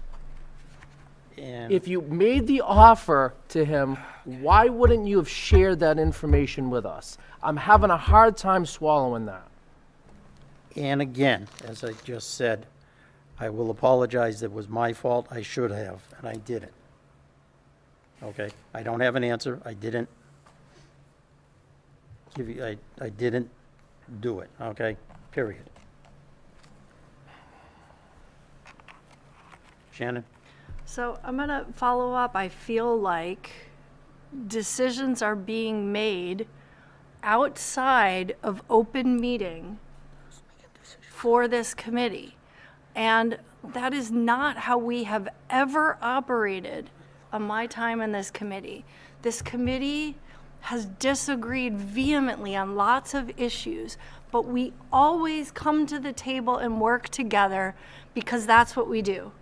And I just have a bad taste in my mouth when we, as a committee, are not involved in decisions. And this is not the first time in this search process already that I have felt that decisions have been made that haven't been brought before this committee.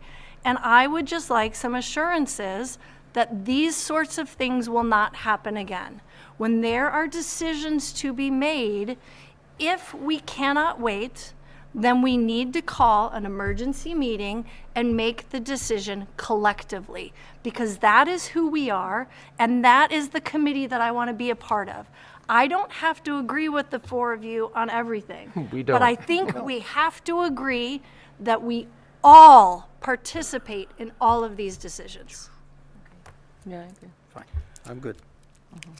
At this time, I feel the process has been compromised in this committee, owes it to the community, staff, parents, and especially our students for a full transparent search process for our next superintendent of schools. This has nothing to do with Mr. Hardy or MASC. It's completely internal, and therefore, I'd like to make a motion that we table the superintendent search at this time. I'm going to second Mr. Oliver's motion for the purposes of discussion. I don't know how I feel about it, Okay. but I think we need to have a discussion of it. I agree, we need to have a discussion about it. Okay, hang on. Okay, hang on one second here. So we got a motion by Mr. Oliver to table, Correct. and we have a second by Dr. Jenkins. I'm going to ask a question to Mr. Oliver, okay, before we get into the discussion, and maybe that's what Dr. Jenkins is looking at. I don't know. I'm not a mind reader. How long do you want to table this for?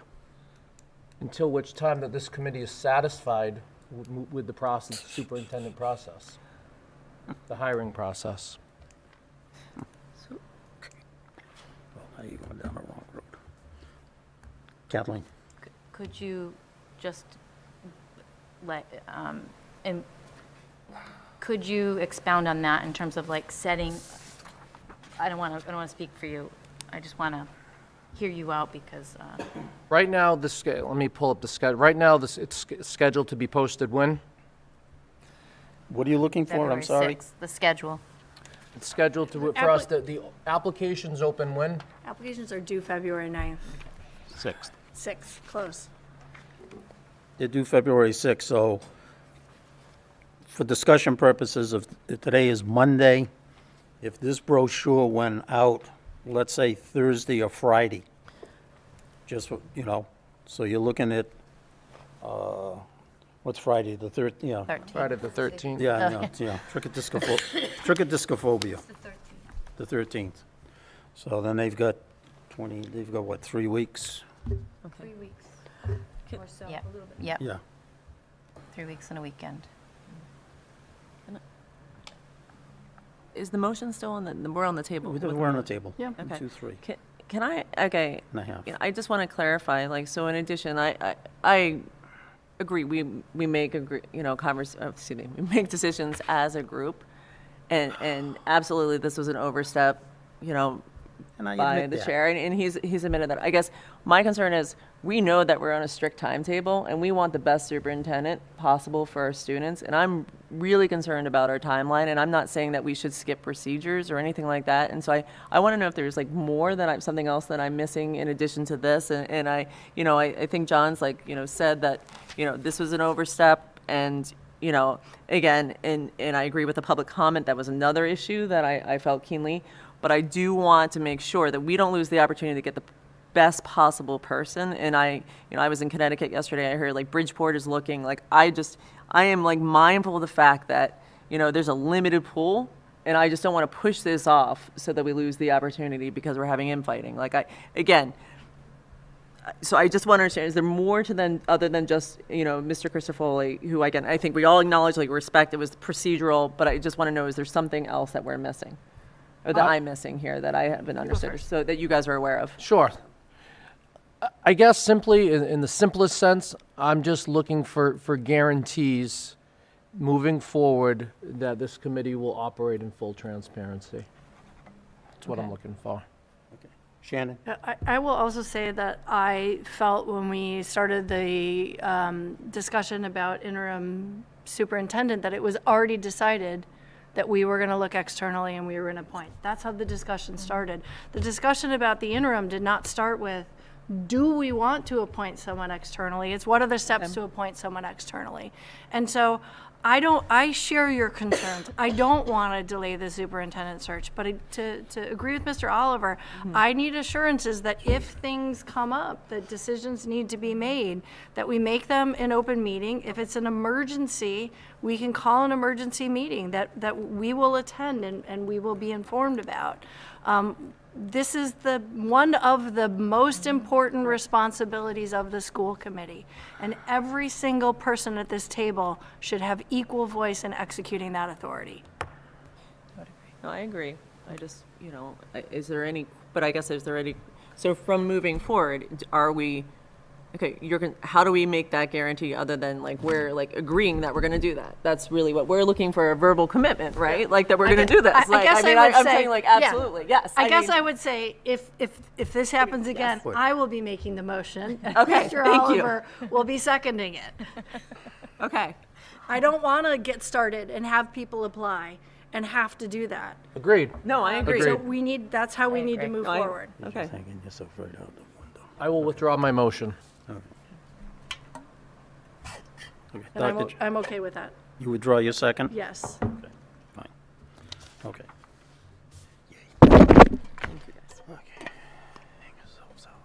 Okay, new business, FY24-28 Capital Improvement. Mr. Kiley. Thank you, Mr. Noon. So you all received our draft 5-year capital improvement plan in your packet. So I just, before we, get into the specifics and talk about each of the proposals, I think that it's important to note that, this high school is 21 years old now. It's our baby. The new school. It's still 21 years old. If you take this out of the mix, the rest of our schools are average 72 years old. So, we've had some discussions in the past about big picture and where we need to go. We can't push it down the road forever. It may not be that this year isn't the time to push it, but we do have to be cognizant of the fact that that our schools are, continuing to age. I'd stack up our schools with anybody's that are this age. I think that wouldn't be possible without really excellent, high-quality, routine and preventative maintenance staffs that have done a fantastic job keeping up the buildings, and all the funding that we've received from the town that's helped us get to this point.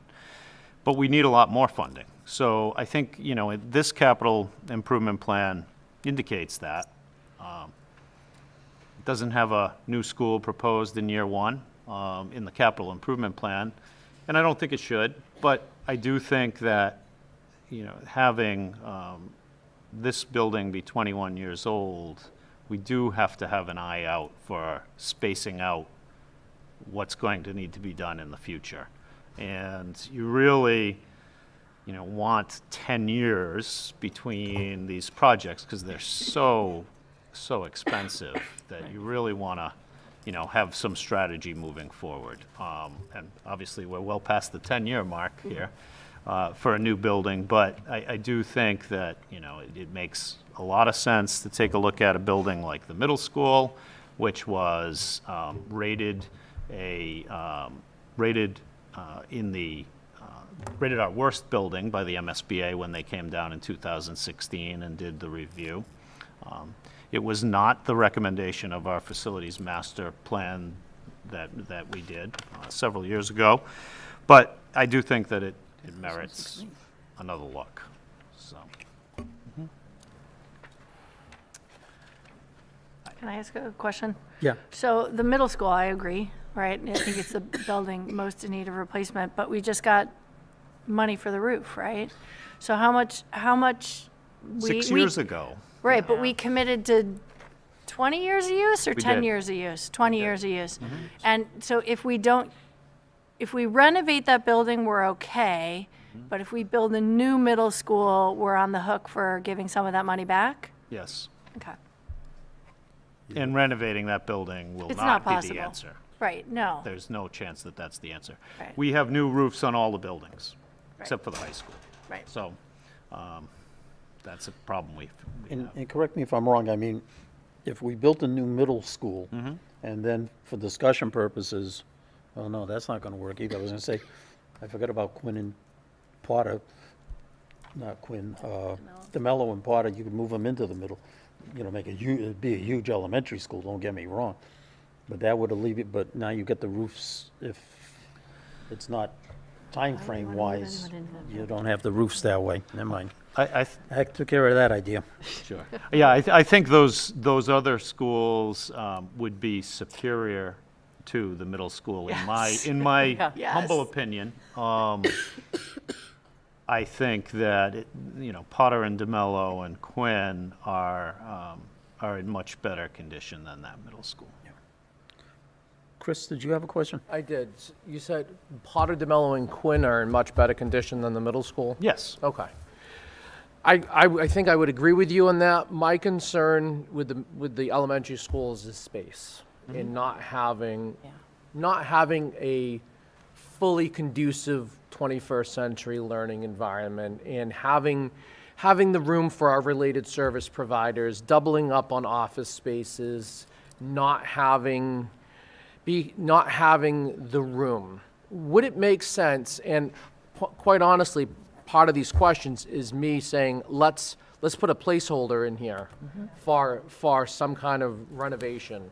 I agree, they don't need to be torn down. They have brand new roofs, they have brand new, do they have windows, or is that on here? Some of No. them? Potter and DeMello, so the Quinn windows we redid. Yes. We finished that right when I started, like 2011. Yeah, I right, think. yeah, because right around that time. Cahill came down with the check. So, High school is like a year before. I'd like to see, I don't see that, we have the land, I believe I already had a conversation with you, that we have the land to expand at both the DeMello and Potter locations and even Quinn if we needed to, although I don't know if that's necessary or not. But I think I think the time is now rather than later to at least get this as a placeholder, to at least renovate and upgrade those buildings, expand them. What that looks like, I have no idea. But I think we need to get some kind of placeholder so the town can start saying, hey, at least seeing it on paper. I don't know.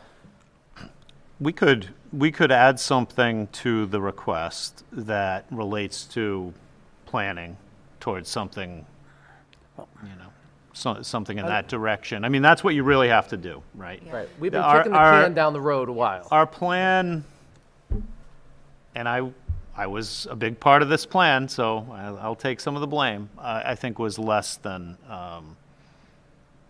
what we would have hoped to get out of the facilities master plan that was then, ultimately produced. Shannon. So I feel like, again, to that old facilities master plan that's gathering dust on a shelf somewhere, I feel like I don't want to commit to the planning money till we have a sense that the town is ready to commit to the building. Because I don't want to throw another, how many, $50,000, $100,000 to a plan that's going to go nowhere. Like, we need to have a commitment to a building in concept. I don't know, but we need to be closer to where we were. And I think that's what part of the problem was, is we did that plan, but the town wasn't ready to. And so until we're ready to do that, it's not worth spending $50,000 or $100,000. I mean, I think that's what it costs, right? Then, Kathleen. But I think like putting it there though is part of the planning. Oh, I want the where we- building on there, Yeah, not the that's plan. right. Yeah. I would put the tell building that on there, not a story. plan. Yeah. $200 million or That's, whatever well, the number. But to tell that story, you know, people in town know this, the buildings are old, but they don't realize what that means in education, in upkeep, and all of that, like that labor. They don't get it until we maybe utilize our you know, the avenues we have through DCTV, through having it as part of our budget, which is just, you know, I just think it's important to have it there, whether it's the building or. I just don't want a plan there. I want the building there. Yeah. Right. So Because you're saying the it's a plan PR is just, we're piece. gonna do Right, another plan right. and nothing's gonna happen. So put the building in there. I was gonna have a heart attack, Reach for the sky. like I did when I saw the last Dorothy plan. was Yeah. I had a heart 250 attack. million, that so, was- yeah. Actually, I think Mr. Nunes wasn't at that meeting because you had a literal heart attack. Yeah, it was And we like were nice. glad you not didn't at- I come was- because those numbers would have made it worse. Yeah, exactly, thank you. I was not at the first one because that's when I had had my surgery. Correct. But we had a general, and when I say general, we had a meeting with just those people. Yeah. A couple of, not long after I got home. And I Right. remember going to that and going, I'm glad I was, you know. That's when I first I'm joined glad the committee. my arteries got cleared, you know? Yes, exactly. Yeah. But, It's not a small number. no, But we gotta I do mean, something. Durfee, and again, I realize that's a little bit bigger than we would need, don't get me wrong, but that's $250 million. Yeah. Right. Yeah. So, And that project was bid out before some of the economic difficulties. that was bid in 15 just before, it was Right. being put together in 15 just as I Right left. now, Yeah. I don't know, Yeah. 400 Oh, maybe? Yeah. I don't know. What it costs us to do a More than shed. 3 anyway, that's for sure. oh, yeah. So, you know, a project like the middle school would be hundreds of millions of dollars, Yes. for sure. So what is everyone's thoughts on this? Do we look at the elementary schools? Do we look at, this is, because this is 5 years, right? We're voting on a 5-year capital improvement plan. I'd like to see a building, I'd like to see funding approved in 5 years. Yeah, I agree, and again, this is only a draft. When do you need this for CIP? I mean, if we beat this up tonight and we beat this up on the 23rd, That's the fine. beginning of February is good when to That's go? fine. Okay. Does that answer your question, Yes. Chris? Somebody else had a question, I'm sorry. I don't really have a question. I'm just thinking like, you know, we've got this timeline, we've got this year, but then I just keep thinking, you know, our new leadership, right, being part of the vision of how we move forward as well. So what we put here for now, is that going to change and improve based on who we have in our new leadership and We're what looking they're. 5 years down the road. Yeah. I think it's at So it least could a be, it placeholder. could be Plug it edited in, next yeah. year, right, it's, Just Yeah. toss a coin and put it in 1 year and right. that type of deal. It gives us an idea. I'm thinking like redistrict, I mean, I don't want any, it's like, wow, it's a lot, it's a lot, but Yeah, there are a it's- lot of components to this. It is. That. Shannon? To Mr. Oliver's question, do we want to put, you know, Mr. Kiley said middle school, Mr. Oliver said elementary school. I think that was my question at that meeting from that plan. And I don't wonder whether, do we have an electronic version of the plan? Can we recirculate it to the committee as we think about an answer to your question? Because my gut says, looking at that middle school, but I do remember that the professionals said not middle school. Yeah. So it might be helpful for us as we think about that to read that report. And we're on the hook for the roof. Yeah. Yeah. And do we have a projection of, I know it's early, but of incoming elementary classes over the next 5 years? That like, do we sense that the population, and again, I know it's, you know, not entirely transparent, but do we have a sense that the population of elementary students is going to increase or like stabilize from like, you know, is there anything we can draw out? District-wide, it's quite stable right now with maybe slight decreases in certain spots, so certain schools. And how full, I mean, I got the sense, of course, again, elementary schools are, been pretty desperate for space over them moving folks around. Is that, and I know they're carving out some unique, they're always trying to carve out unique places within, especially DeMello and Potter, but, to Chris's point, but. One more question. Has the debt service been paid for the high school? Just this year. This past year. Okay. Yeah. So let's Look at another one. We ended up, if my memory's any good from town meeting, we're getting money in this fiscal, in fiscal '23. Okay, and the building is the last debt payment was made in '22, is just the way the funding and the debt service worked out. That's correct. So, Okay. Thank you. okay, so continue, Mr. Okay, Riley. so now we'll talk about some of the smaller dollar items and requests compared to that one. So flooring replacement at several schools. We've been working on this for a number of years, made great headway at replacing old ACBM, asbestos-containing material floors. We need to continue this project. We need to attempt to wrap it up. This will not wrap it up, but it will make a lot of progress. So we've requested $300,000 to continue that project. That would be at multiple buildings. We are most of the way done with DeMello and Potter. Quinn has a long way to go.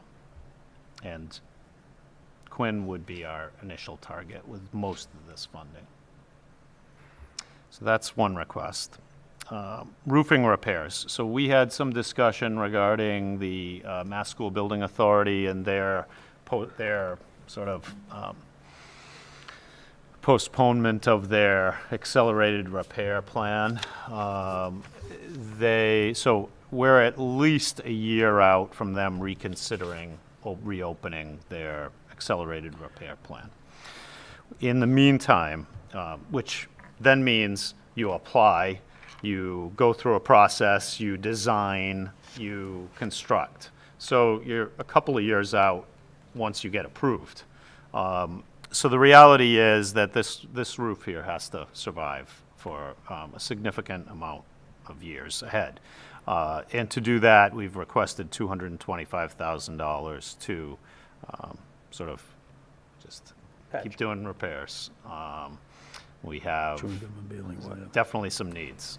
We have some buckets, have some problems here for sure.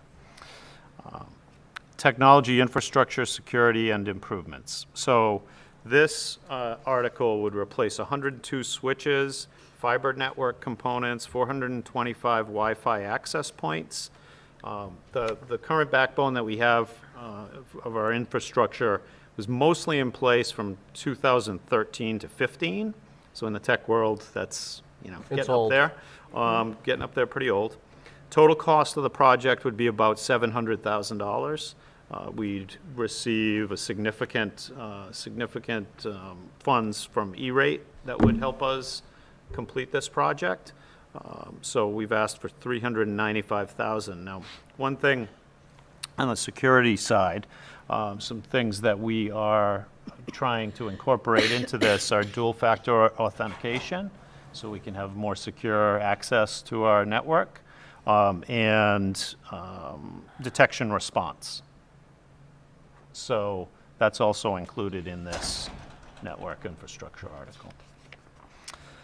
We have a vehicle request. So you don't know much about this yet, I don't think, unless you've heard rumors. But we are, in our budget proposal, you'll learn that we are prepared to move forward a proposal for an 18 to 22 program here at the high school for students with special needs. In an ideal setting, we would have a vehicle to be able to transport students to volunteer opportunities, work sites, other activities in the community, and this would hopefully get funding, and we could utilize that. That's $58,000. Technology hardware request, $200,000. This is our traditional town doesn't ask us any questions about this and gives it to us, hopefully.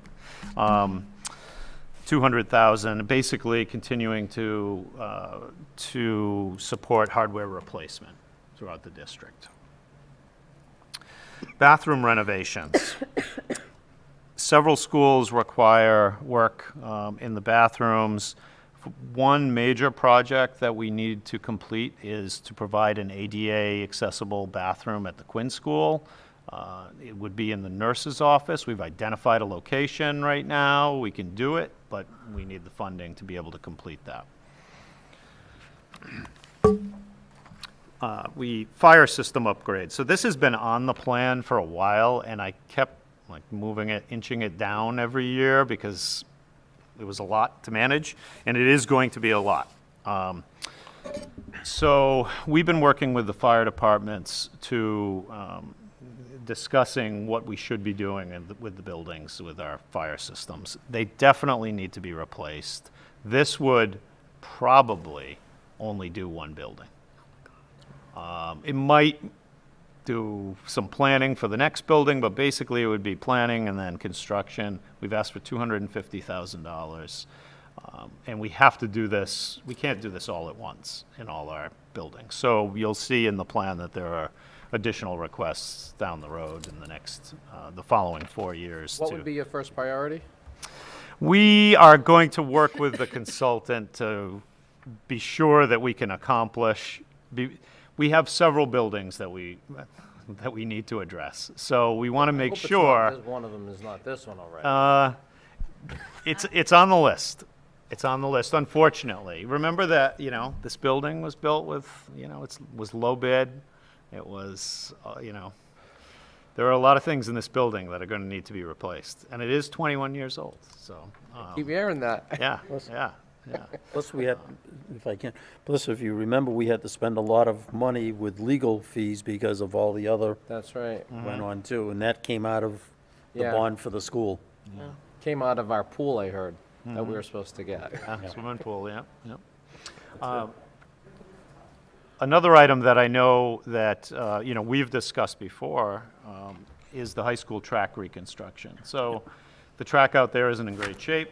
It's been deteriorating. We get broken pieces that we've been trying to fix, but it's not going to stop. And we do need to take a look at that and attempt to replace it provide us with a long-term solution. So we did receive an estimate, and so we've requested $540,000 to do that, to accomplish that. Energy efficient lighting. So we have quite a few projects that we have on our radar that could save us some money. There's not a lot of, unfortunately, not a lot of utility rebates for lighting anymore. Those have kind of gone away for the most part. But we would take advantage of whatever we can find, working also with the town with Green Communities money if we can, although most of that is going to be directed towards heating and HVAC related repairs. So we've asked for $120,000 to continue to work on projects like that. Stadium renovations. So we bid out the stadium. I think I presented that to the committee, or at least gave information at one point earlier this year. It was $6.5 million price tag, and we have about $1.5 million. So I included it in as a $5 million estimate for your consideration. I didn't want it to go without thinking about it. It should be done. The bathrooms have not gotten any less embarrassing. It's in rough shape. Still needs to be done. Right. Mr. Chair? Yep. So I've had a conversation with Mr. Kiley, as well as we had a meeting with the turf field committee with, I think it was Dave and Stan from the select board who was on the turf field committee, and Sean. And I'm not sure if there's anyone else there. But essentially, I guess from my perspective and from the perspective of the turf field committee, I'd love to hear, and I'm sure Mr. Kiley would too, the thoughts of this committee as to, what are we going to do? Because as we remember, the second round of town meeting funding had come in. They voted to approve it. I think that second round was 2-something. 3-something. 3-something. Mhm. And then the cost estimates for the new maintenance, not maintenance, but storage facility came in higher than what we thought. So that leaves us right now in that article, that leaves us with how much? About $1.5 million. So right now on file, we have about $1.5 million left to spend on the stadium from town meeting. Unfortunately, the last bid came in at $6 million. All we have to show for the stadium right now is we have a beautiful turf field, great lighting, and we have we're going to have a nice storage facility to put everything in. Well, what that leaves us with are stands that certainly need to be repaired, bathrooms that are not adequate in the least, as well as ADA compliant. We have a press box, a ticket booth. We have the whole front. If you remember, years ago, it's been years ago now, that the whole front was part of that design of redoing the brick wall, putting nice fencing up, a new entrance, ticket booth there. And essentially, the bulk of this money is for these stands. To renovate the concrete, the engineers determined that the concrete was sound, or the engineers determined that the concrete was sound, but certainly needed to be resurfaced and renovated. So we have a great field. While we have a great field, I don't know. I don't have an answer when we're getting bids for $6 million and we're concerned about ESSER going away and funds, and I don't know. I don't have an answer. So I'd love to hear from anyone that wants to, or maybe revisit this next week. Shannon? So, I guess my question is, I get it's, the concrete and it's nice and all that, but do we need all that? Right? Can you go with just I'm going to use maybe air quotes around simple, because nothing's simple or inexpensive in public construction, but is there a way to scale back the design to create perfectly usable stands? Like the stands in my high school were just metal. That's it. There's no concrete, just metal. And, a box up at the top, and that's it. Maybe we do, something a little bit more, we do need bathrooms, ADA bathrooms, but can we scale back the design to get us to a more manageable place? Because I do feel like $6 million is a lot, right? Is there a way? We do need to improve that, but I don't wonder if there's a more economical sort of design that might help us cut that down some.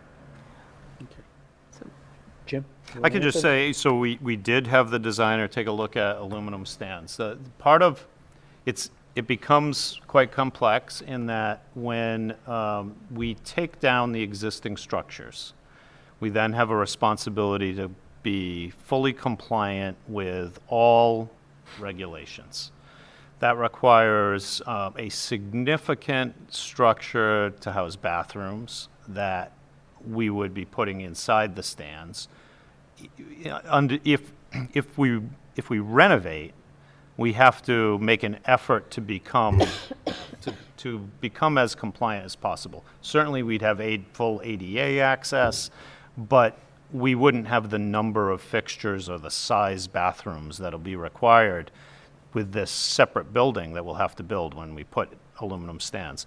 A neighboring community, not neighboring, but another community in southeastern Mass put aluminum stands home and away with support buildings, and it was $5 million. So I don't think that is going to be the answer to our problem. It's $1.5 million. It is. It might be something that we could consider, but it's not necessarily going to get us there. All set, Shannon, at the moment? Kathleen? What I would love to see for us, and I was on the Disability Commission and part of, approving some funding to help with those side stands, but what I would love to see at a minimum, short bathrooms, and I appreciate Mr. Kiley. Our family anytime I've reached out, and I know the community is frustrated as well, but you have done what you can do to make sure that, yes, embarrassing, yes, in need of a lot of work, but what I would love to see us do is be a little bit more thoughtful, and even if it's just shifting over our accessible seating to be part of the larger community. There's nothing more, to come in and say, there's our stands, and there are our friends with our community members in wheelchairs, and over there in the corner, blocked by the pole and with no access to true, my family's not complaining really. I'm here complaining, but I understand and I know the history of it. But I would love at a minimum for at least us to be a little bit more thoughtful around, equity, being more equitable and just inclusive and one Dartmouth with the seating for games. My 2 cents. We certainly are in the new design, for sure. Right. And that's where we want to be. I Right. know that, We bid this out at the worst possible time. Yeah. But we needed to know. So, and we had the design done, and we had waited long enough. So we bid it out, and, I don't know what the future holds in terms of construction prices, whether there's any chance that it would be less in the future. That's not normal in construction, but this is not a normal situation, so it's possible. Mary? Well, and again, I'll just from talking with a friend of mine whose father also, had some difficulty navigating. I think the uneven pavement is a challenge, and so even thought more than some of the other things. So I don't know if there's again, this I guess begs back to Shannon's point too. Are there some temporary fixes that we can do for those immediate and dramatic, and to Kathleen's, whether it's moving the stands, and dealing with those, I don't know if they're heave points. I mean, I am the last person to be talking about building construction, but, it does, seems like there's tripping hazards, which, and again, I know with someone who has elderly parents, one little fall is, devastating. So again, those, I think, and, not to say slapping a coat of paint on the bathrooms is going to make them better, but it would make them a little bit better for until for a year or so. Again, it's not the best. It doesn't deal with the ADA, but I wonder if there's a way that we can again at least smooth out some of those rougher patches, so it's safer for folks who are elderly and walking, or who have disabilities, or just to be more accommodating. Chris? So I'm just talking off the cuff here. With the money that we have, is it possible or feasible, to chunk this out a little bit more?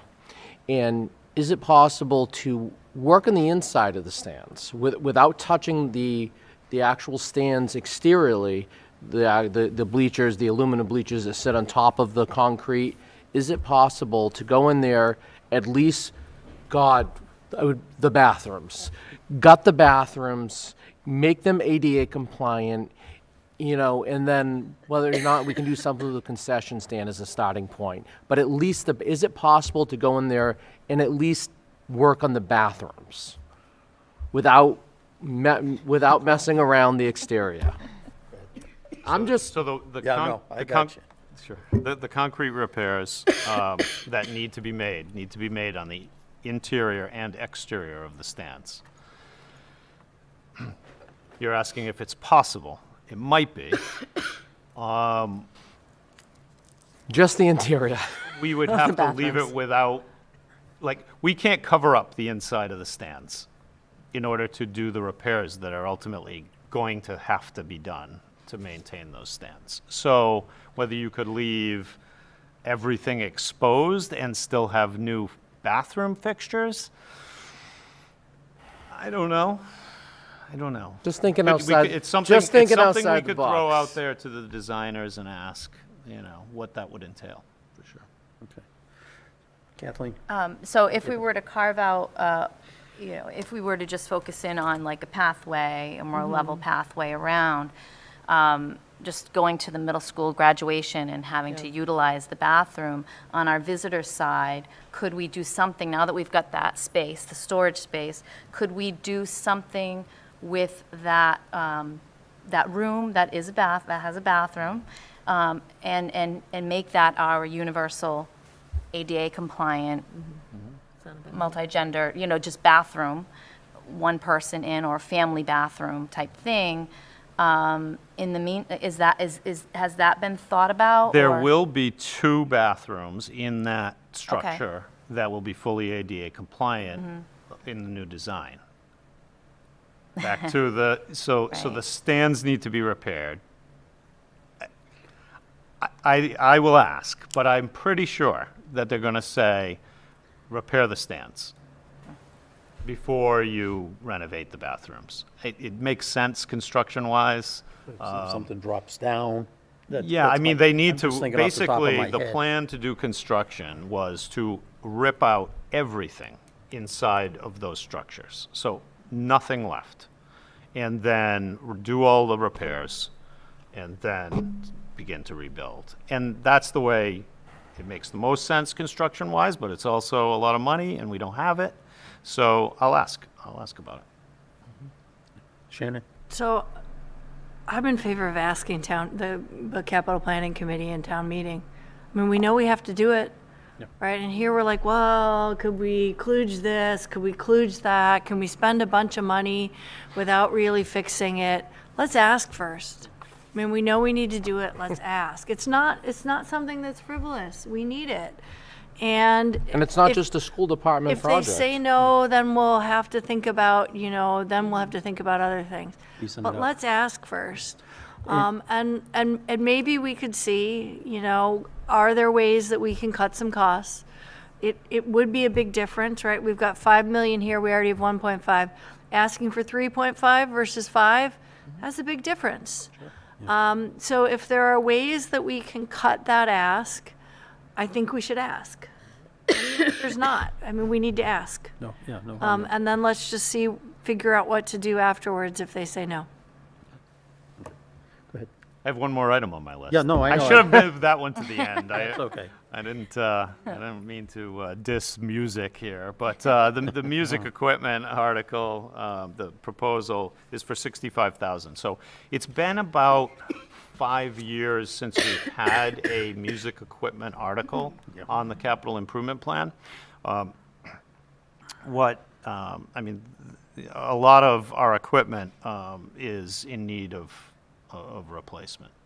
We get a lot of use out of it, as you would imagine here.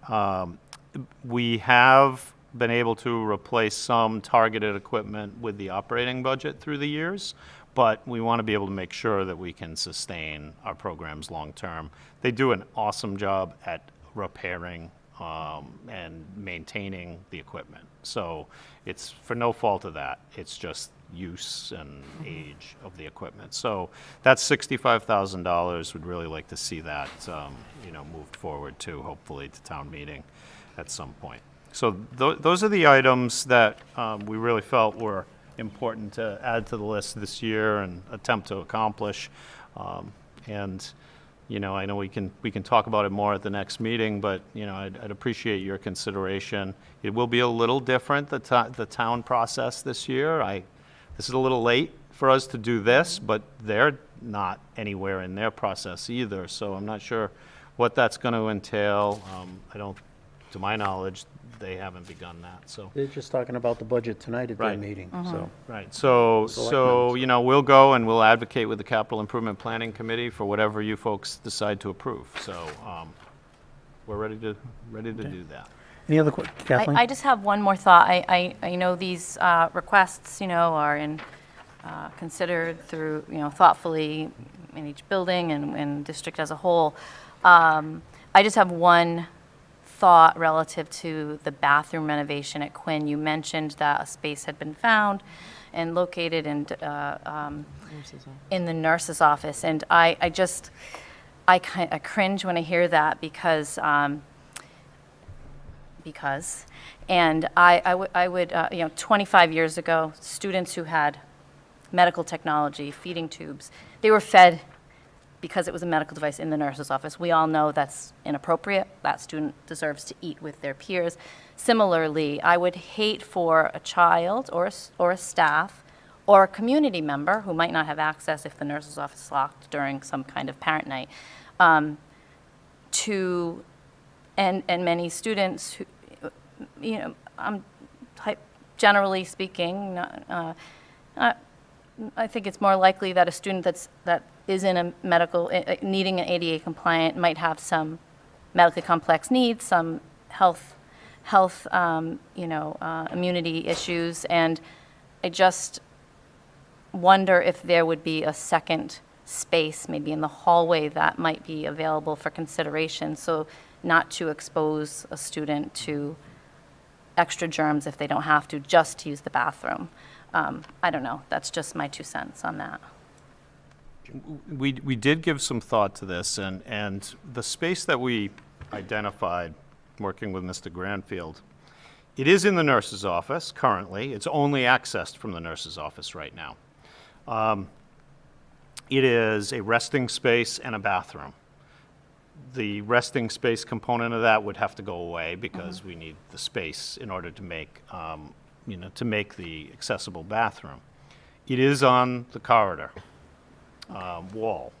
So it is possible, and we had some discussion about whether we would be able to make the primary access to that space through the corridor there. There's some structural stuff we got to figure out about that as to whether or not we can actually pull that off. But it is right there on that corridor. So the main corridor, when you come in the door, you take a right. Yeah. It's down there. Great. Right past Thank the you. nurse's office, essentially. So. Thank you. Anybody else? Okay, so this is coming back to us at our next meeting to have some more discussion on adjustments and discussions. So thank you for all of that, everyone. Okay, update on related services. Dr. Gifford. Sure, thank you. So we did supply, as well, Ms. Townsend couldn't be here tonight, she's in school and that, but she did draft this document for you all. I know Mr. Olive had asked last time about an update on what's going on with the related services. So I think the important sheet that lists all of everyone, the 2 years, kind of just gives a snapshot of how sometimes the positions change as well within the different departments. Sometimes we might have, like 1 year was a number of SLPAs, but then we switched to full SLPs, et cetera. So you can take a peek at that. I think one of the important documents is the one that shows how the departments have increased in numbers since 2014, basically. And normally, Beth and Laurie Jodeman meet with these groups obviously all the time, and I have met with them a number of times myself throughout the years, just when they have needs increasing, et cetera, and then we try to make adjustments. We either, as you know, we went trying to add SLPAs at one time to give that extra support, et cetera. So, for example, the speech language department is up to 8 full SLPs plus 1 SLPA for this year, which was a model that the SLP department recommended to us last year when we met with them. So we did, as you know, we wanted to give you what's been happening. Most recently, for example, the PT, we've had 1 full-time PT, and again, keeping track of the needs that are happening, the caseloads and the service hours that are required. We did find the need. We had to add up a 0.2, which we've posted for, which may be difficult to get, but that's one of the things that's a contract. So very often we post for these very difficult to fill positions, can't get people, and then have to contract out. Fortunately, we're usually able to find someone, but it's been very, very difficult sometimes. We provided the specialized programs number of students. As you know, like the PALS Pass K-5, we have 5 programs over there, and then the high school and middle school. I don't know if there's anything else. Basically, that you wanted to know, but you can see, I think, that the district makes very good attempt to try to increase the department as much as possible, whether it is through a contracted service to add those additional support or to put in place someone full-time. Of note, of course, you heard the BCBA speak tonight. That's a relatively new phenomena, as you know. We went from 0, and we've got 6 RBTs in the district now.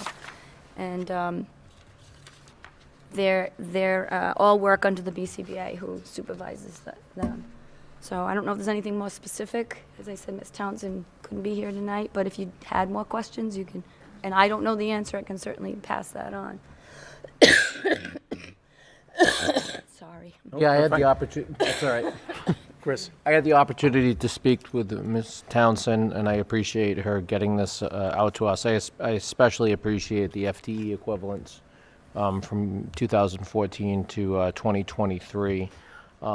I guess in regards to the caseloads, I would just be curious as to, I know the BCBA spoke about her caseloads. We see the caseloads here, but what are considered, and maybe you could answer this for me, or Dr. Gifford, what are considered average or standard caseloads for these service providers? Are they, is it over what is the recommended caseload, or are we this average? I guess that would be my only question. Yeah, I would have to ask that. I honestly don't know the answer. What I will say, though, is don't forget that caseloads might be various times that the kids are being serviced. So some students might have every day ABA, for example. One might have 1 day or 2. So, so that really plays into that idea too. Sure. True. Yeah. Not necessarily, sort of like I jotted down some notes when the folks were speaking, and it's, I mean, it's tied to this, but and you probably won't have an answer right now, and I'm just thinking to myself, like, I'm just wondering, because historically, Dartmouth, I believe, like other districts as well, like, weren't necessarily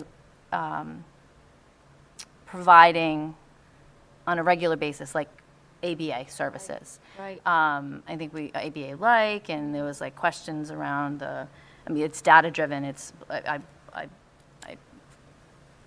you know, my son benefits greatly from the services, and but we previously, I don't know if we use some of the you know, ABA like sort of behavioral supports previous to that, and I would love to hear.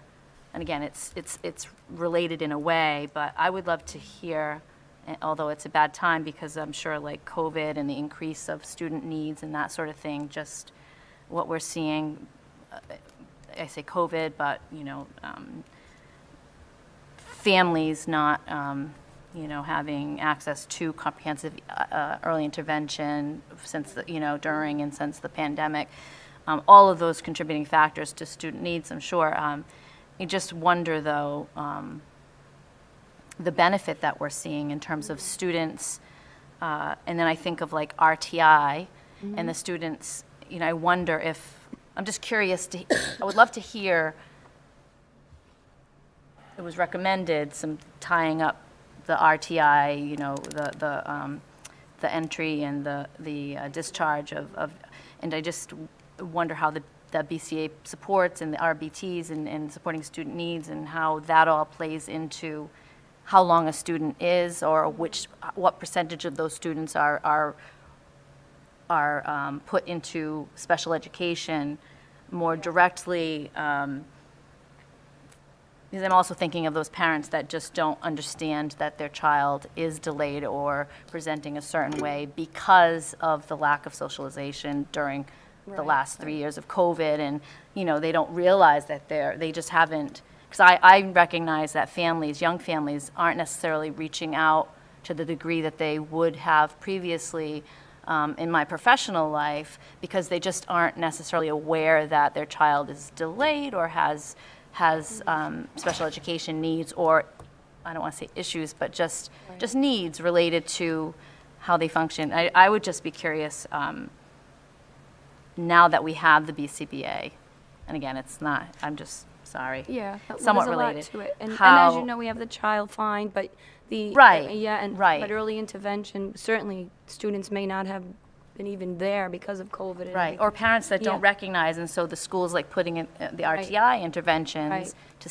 tease things out, Mhm. and perhaps the family hasn't said, hey, I'm noticing this at home, like I would have, but. Yeah, but we do have, I think, our good, our assessment system that we have set up, which we'll be starting to get information out about pre-K and kindergarten, that is really, really good. And I think we are able to detect and help parents understand what's going on with their kids through that. So that's certainly our hope.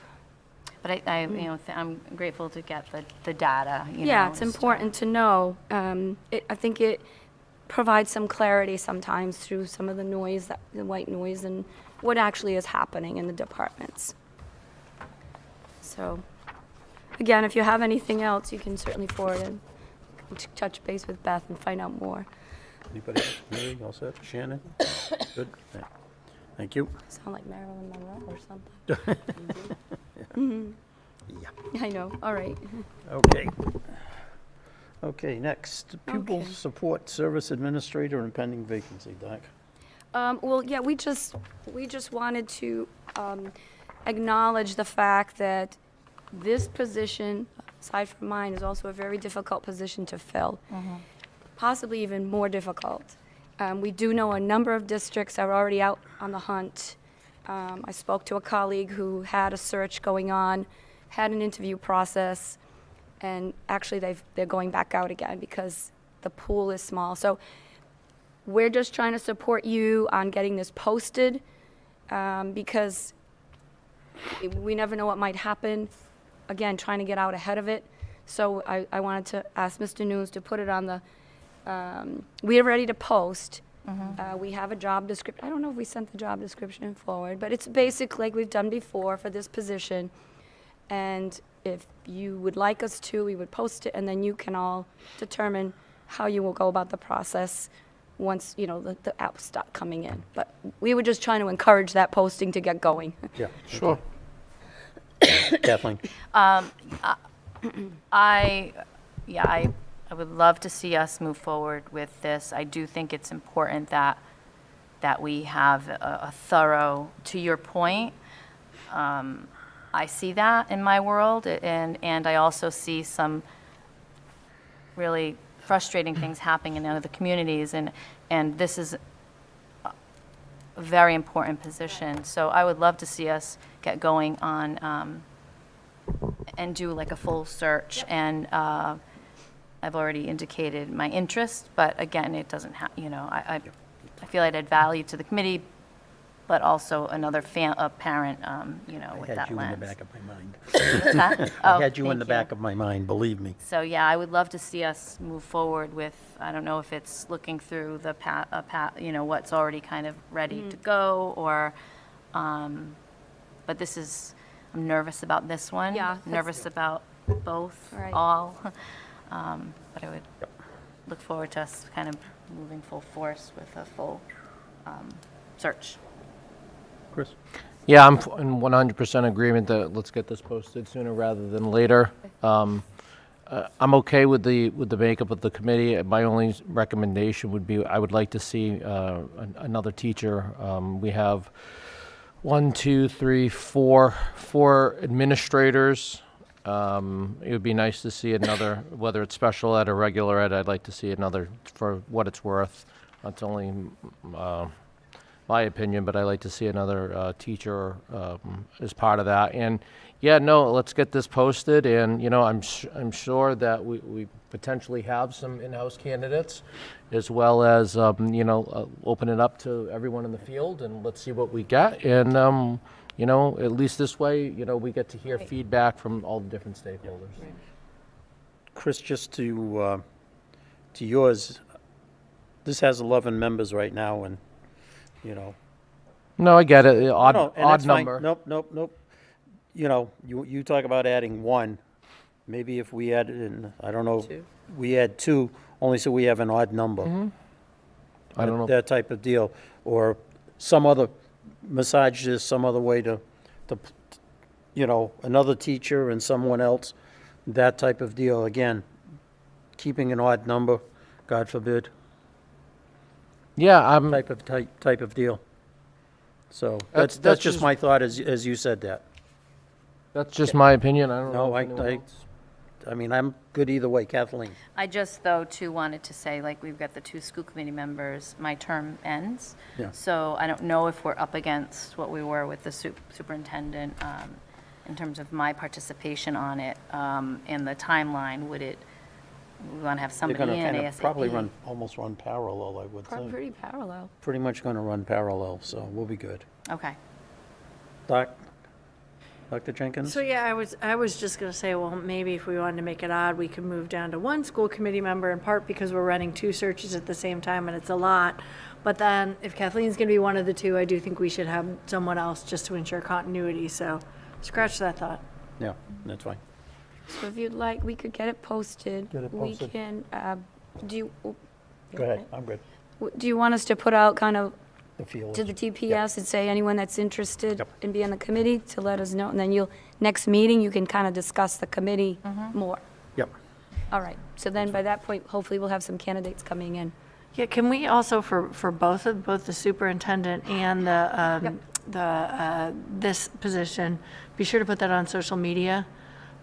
Because not everyone watches these meetings and so Well, we really can- know about it. You can So I also think- post it on the website. Yeah, and I don't know if we want to do an email or, Mr. Galashaw can do his great Barry White voice, I don't know. But just something to get the word out because I think it's important to cast a broad net. Very good. That's fine. Okay. Okay. Okay. Good luck. I know, because we've got a lot tonight. Yeah, well, we knew that coming in. Use of school choice funds. Right, so I won't, I have conversations with Mr. Parati. Where is Mr. And- Parati? Have him come on out. I think I sent you the document, Yeah, you so did. you've read through it. We're very much in support of this. As you can see on his back of he's been already looking at companies to give him the best deal ever, where these cameras that he's looking for, very professional cameras, would be about $20,000 to $30,000 set up each. He's feeling with the company that when we have to go to bid, I already asked Mr. Kiley, but anyway, we would like to request that the school committee approve our use of up to $25,000 we thought at first we were just going to be purchasing one. We may end up getting the whole kit and caboodle for Mr. Parati's program, given the amount of work that this program has done for the district, the town, and all the work he's secured donor-wise and grant-wise. We felt that this would be a good use of some of the school choice funds. So we were asking for that approval. We thought up to $25,000, we could do that for him. I'll make a motion to approve. I'll second. Shannon, Mary. So we have a motion by Sorry. Dr. Jenkins, a second by Ms. Waite, to approve up to $25,000 of school choice funds for Mr. Parati to purchase what he needs for his media program. Any questions, comments? Chris? I'll just say, I think it's going to a great cause, and I have no reservations at all that this equipment will be put to good use. Shannon? Yeah, I'll also say I'm just very impressed with everything that our media students and our teachers do. They give our students real-life skills and experience that is invaluable, and so I think this is a great investment.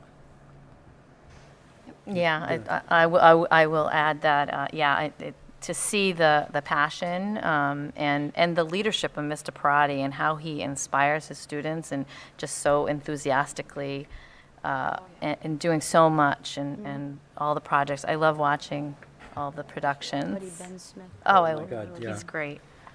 And I'll just also, just to echo and tag on to that he really is like encouraging this sense of belonging that we're talking about in Yes. so many ways. And I think critically, like doing these this outreach, not just within the school community, but like into the community itself. I mean, he's, the amount of projects he's doing, but, including like the Dartmouth History Project and, reaching out into the community. Toys So for Tots, it's all just, of that, so everything. it's really, as we talk about, again, sense of belonging, community engagement, like he's a linchpin for that. So, worth great investment. Yeah, I mean, if you look, I mean, also, what the students are doing with actual sporting events. I mean, they've been doing the play-by-play and the color for sporting events type of deal. Ben, who we normally see here type of deal, the Silver Lake game, tournament game type of deal and that. And he was up in a booth with Jimmy Thompson and Paul Santos. And Ben was doing the play-by-play. Jimmy was helping him along.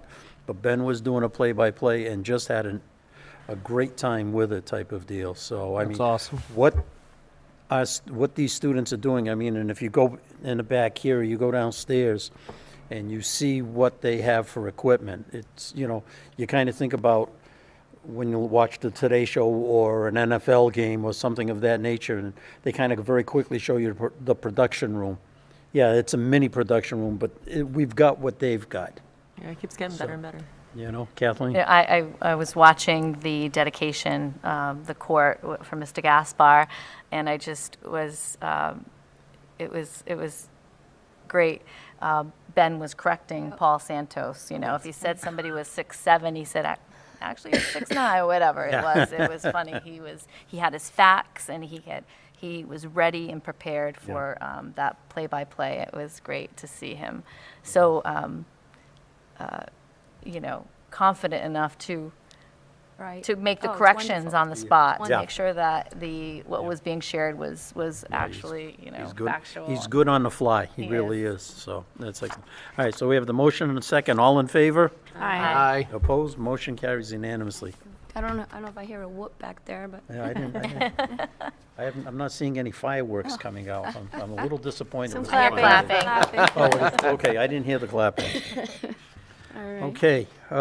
Next item, the proposed school year 23-24 school calendar.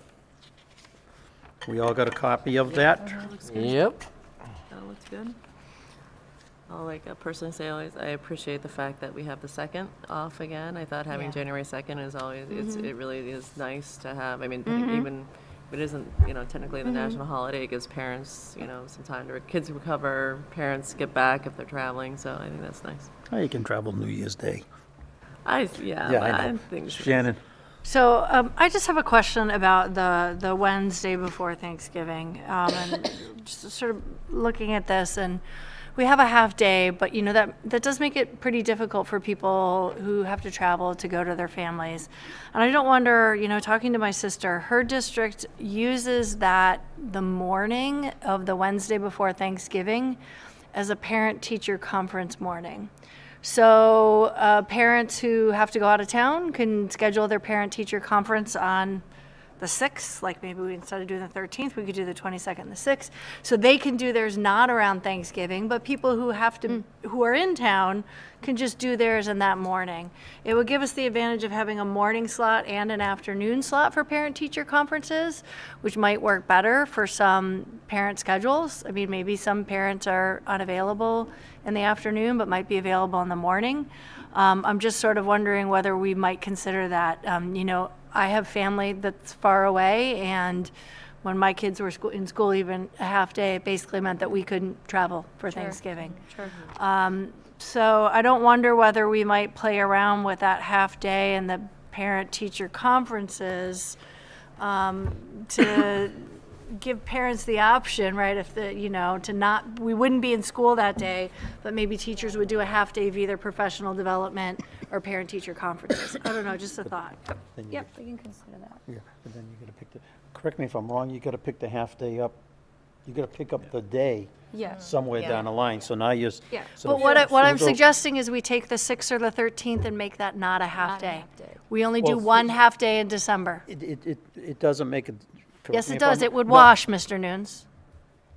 No, if we did the 22nd and the 16th as parent conference and professional development days, and we did the 13th as a full day, we would have the same number of school days. We don't have to pick anything up. Yeah, okay, because we're not in school. I'm not sure. Again, I'm going time on learning. Yeah, no, as long as we have the half day, it's a full day. Okay. It really means full day.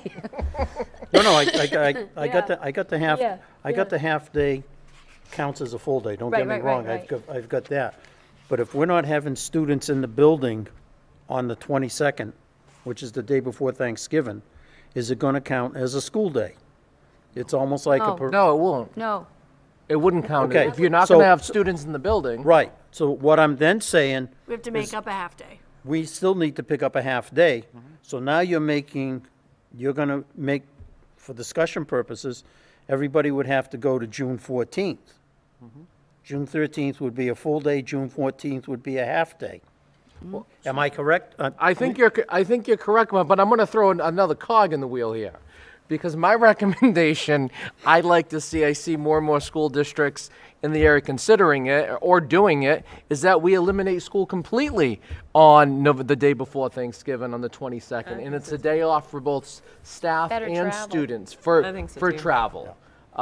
That's my, and yes, we extend the school year, but I think that there's nothing, let's face it, I mean, there's nothing going on that day. And so many No, kids I mean, miss. and I got that. We have the Howard Smith breakfast, and then we have the rally. There's the you know, pep rally. We pep could rally push and that back everything, till and Tuesday. and things of that nature, and I got that, but I don't know, that's just my thought. I got you. all right, so that's another consideration. But I also, my understanding of Shannon's idea was that then in December, instead of those 2 weeks where we have the 6th and the 13th as a half day, Yeah. we eliminate one of them. It's a half day counts as a full day. The half day counts as a full day. Oh, it counts as a full Yeah. day. That's where I was headed. Oh, so That's you where are I was correct, headed Mr. before. Newman. Ah, Okay? took me a minute. That's all right. I think like Once in a while. So I know it Not too wasn't often. that long ago, but Thanksgiving we get out like earlier too. The kids get out a little earlier than they normally would on a half Yeah. day. That's another thing. Yeah. So Yeah. we wouldn't want to keep our staff extra long on, if we do the half day for a parent-teacher Yeah. conference, I would, that would be my only Yeah, I mean, you thought want, there. I mean, the students We are can out of do here no at 10. school, that's fine. Huh? Yeah. We can do no school that day, that's fine. So, if you, go ahead, Chris. I got a lot to say tonight. In addition, I do think there's some merit in what Dr. Jenkins is saying, because when we have, I know that putting parent-teacher conferences smack dab in the middle of December also is a lot for both the parents, trying to find time, schedule time to come in and meet with the teachers as well as for the teachers. So, I don't know if it's something that we have continued. I know this is just the first read of it, but I do understand and agree that maybe we should look at some other way of doing that. But I am solid on making the 22nd a no school day. I just want to follow up too on the idea that we have our parent-teacher conferences on 2 Wednesdays and there's 2 Wednesday afternoons. If you're a parent that has a commitment on Wednesday afternoons, having 2 consecutive Wednesday afternoons does you no good in terms of being able to make a parent-teacher conference. And so I don't know whether we want to think about, do we do a Monday and a Wednesday? Do we do a Tuesday and a Wednesday? Do we do a morning and an afternoon? I don't know. We need to try to figure out ways to meet our parents where they are, and that having 2 similar days, like I know if I was teaching classes on Wednesday afternoon, I can't go on either Wednesday afternoon. It doesn't matter, right? That's a good point. So I don't wonder whether we want to try to think about how to do that a little bit differently so that we can make it more accessible to our parents. Yeah, good. All right, okay. So, Dr. Gifford, you'll And go did back. you want to mention, we suggested the Friday, And, yeah, if you look, the Friday before Labor Day, September 1st, that's a day. There's no school that day. we did that a number of years ago and That worked out well. went over well for people. So, anyway, all right, so we'll, Is that a happy dance? oh. It actually came from you, Renee. That's what I understand, very good. All right, so we'll redraft Yeah, you get, yeah, with the November 22nd possibly off. yeah. and looking at what Dr. Jenkins mentioned about switching some of those days, and bring back another draft. Yeah, that's fine, and then, I think Okay. it goes there, and you'd have to correct me if I'm wrong, because these also become like professional developments. Oh, yeah, and we'll figure it all out. You'll have to figure that all out with Katie and Ross Katie and Ross. all and that. Okay, thank you. All right. All right. Oh, boy. Town charter.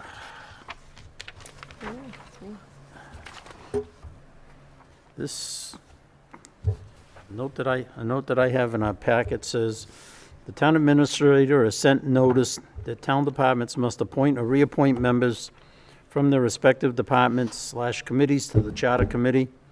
And our two current members are Ms. Waite and Ms. Brooks.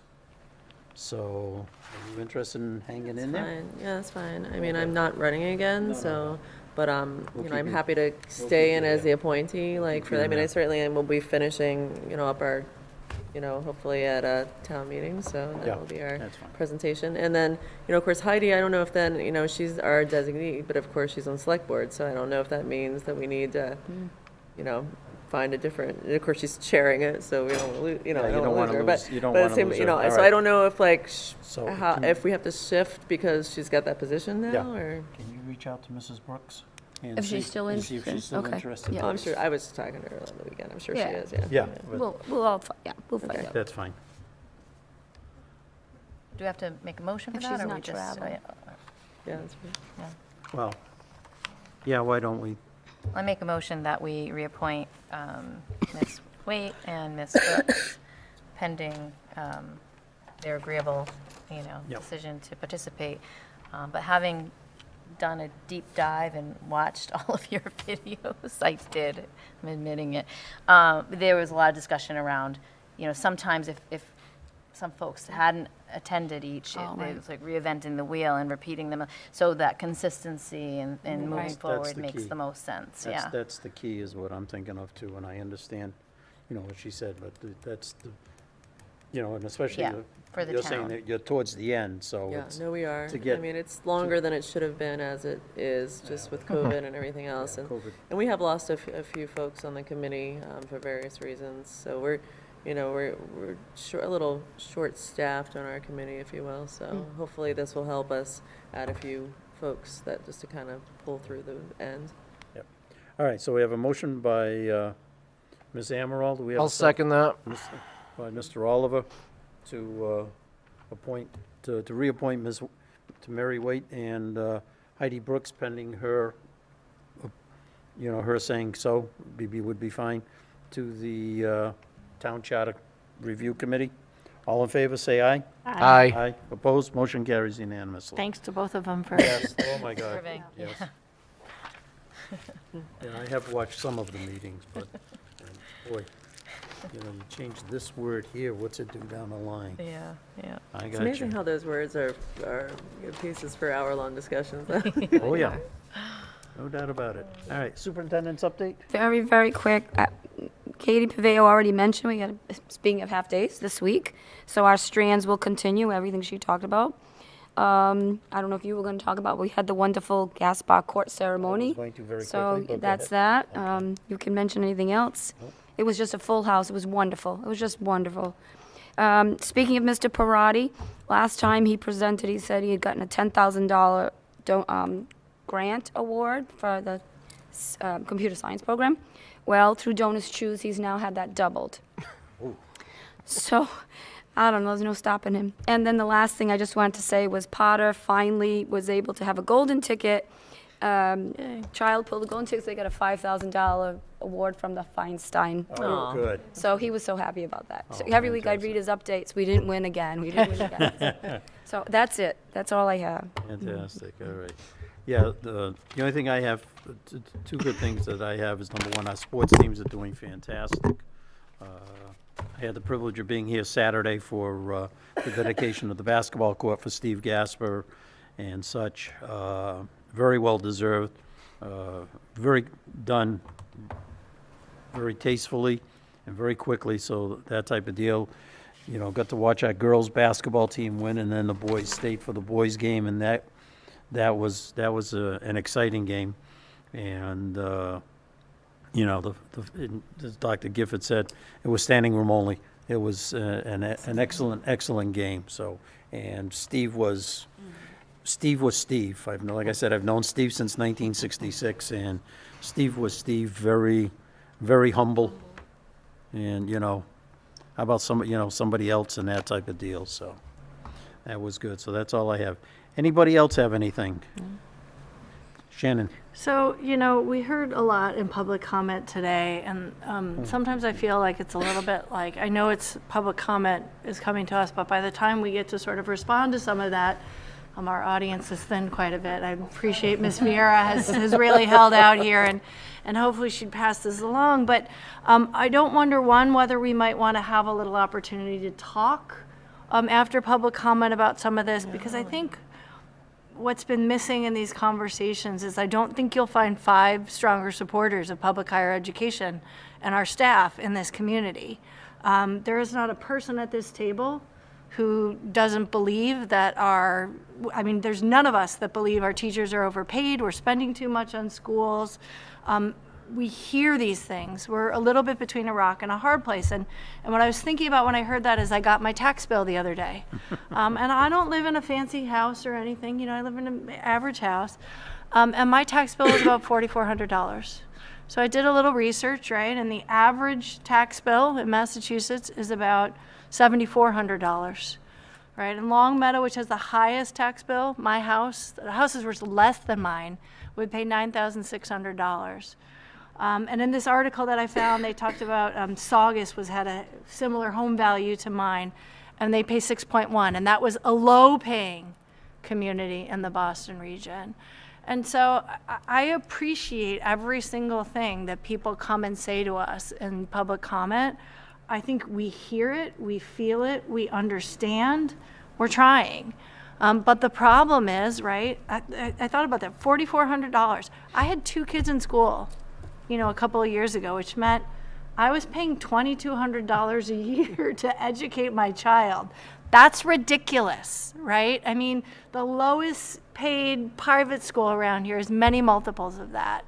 So I don't wonder whether, I mean, maybe people are watching on TV and they hear this and they see this, but I don't wonder whether we might set aside a little bit of time on the agenda next time. I don't want to get a back and forth, but I do think it's important for the people who work in that district to hear and understand that the 5 of us are committed to them. We support them, we believe in them, and we're trying. I mean, we really are. But the problem is not that we're 5 stingy people who don't appreciate teachers, but that you can't get blood from a stone. And we just are, I know you've said it, you've done the calculations too, Mr. Nunes. Our tax rate is very, very low, right? And I know we have heard some figures about, you know, spending on administration versus spending on teachers. Just teachers, right? As about, Mr. Kiley would probably know this more than I did, but my quick math was about 45% of our budget. Administration's about 3%, right? Like, we in the education business, whether it's K through 12 or higher education, the education business is a people business. And you need money to pay people, and we don't have it right now. And so I think it may be important for us to be able to affirm our commitment to our teachers and to let them know that we hear them, because it's a lot of coming at us. And, you know, I don't want to get into an exchange, but I would like for people to hear some affirmation of our commitment to them. Okay. Because by 8 o'clock, it's all cleared out. There's no one here. We Kathleen. And also, I think adding that and like, again, not, like you said, not a back and forth, will also aid in sort of telling that story more townwide. I mean, it's out there, but I do think that I don't know, it might create a better sense of the people making decisions and working together in a way that is not violating any bargaining type scenarios, but will tell that story. A story that we're together. We're not together. Right. We're unified. We believe right. in our schools, and I think you're very right about that. No, I've been thinking that same thing, you know, because I feel like, you know, it's easy to say like, well, the school committee is just sitting on money. They just don't want to give it out, like, which is how, and again, I think to your point, we're very pro-teacher, all of us, and pro-staff.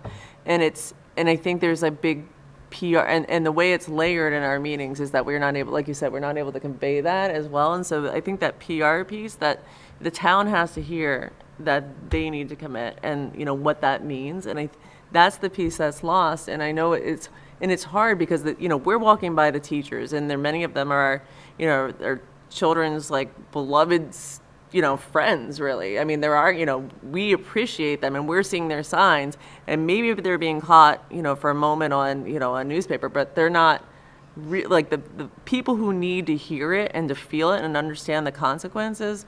They aren't getting that message. It feels internal, and it's this disservice to everyone involved in this process. So because again, like I think it's easy to say like, well, the school committee just doesn't want to give them, you know, there's plenty of money, and again, I think we've been pretty transparent about the budget, but we know the budget is a very complex, you know, beast, which will, you know, one of the reasons we're coming in tomorrow. But I think we have to explain that like, yeah, we're getting so much more than we're paying for, and we've been so lucky to slide on like with the staff that have committed to this district, but you know we've lost a lot. So We have. Chris, I'll get you, Kathy. No, and just to echo what some of my colleagues have said, we just on we were invited and we actually engaged on December 19th an executive session with the select board. We had conversations with them around some of the topics that have been brought to us. We certainly all care.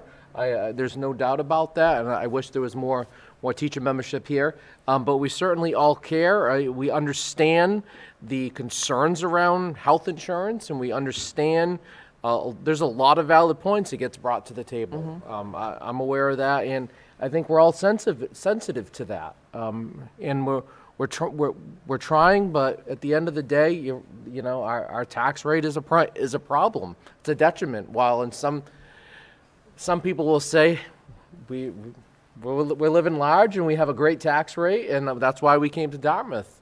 It is a detriment to some extent. and to a large extent. We got hung out back in the 80s when 2.5 came in. We had just revalued and everything, and 5921D came in, and that took care of that. Yep. So we've got that. Yeah, I'm good. I'm good with that. I mean, again, as you've all said, and I wholeheartedly agree. I'm not getting into it. You know, they will speak. Mm-hmm. Right. And then we'll speak if we want to. Yeah. But there will be no follow-up, there will be no dialogue. Right. Yeah. There will Right. be no, and I don't mean it in a disrespectful way, bantering back and forth. Oh, yeah. They're I going to agree. speak, and then we're going to, and we're going to move on. Yeah. Okay? I think that's fine. That's fine. Okay. All right. That being said, our next meeting is scheduled for January 23rd, 2023 here. Enjoy Martin Luther King, enjoy your long weekend. That the chair will entertain a motion to adjourn into executive session for an update on collective bargaining and not return to open session. Roll call, I'm sorry, I need a motion. So moved. Moved by Dr. Jenkins, second by Ms. Amaral. On the motion, any discussion? Chair hearing none, roll call vote, please. John Nunes? Yes. Mary Waite? Here, Kathleen yes. Amaral? Sorry. Blowing me. Yes. Shannon Jenkins? Yes. Chris Oliver? Yes. Go Pats. Thank you and have a good evening.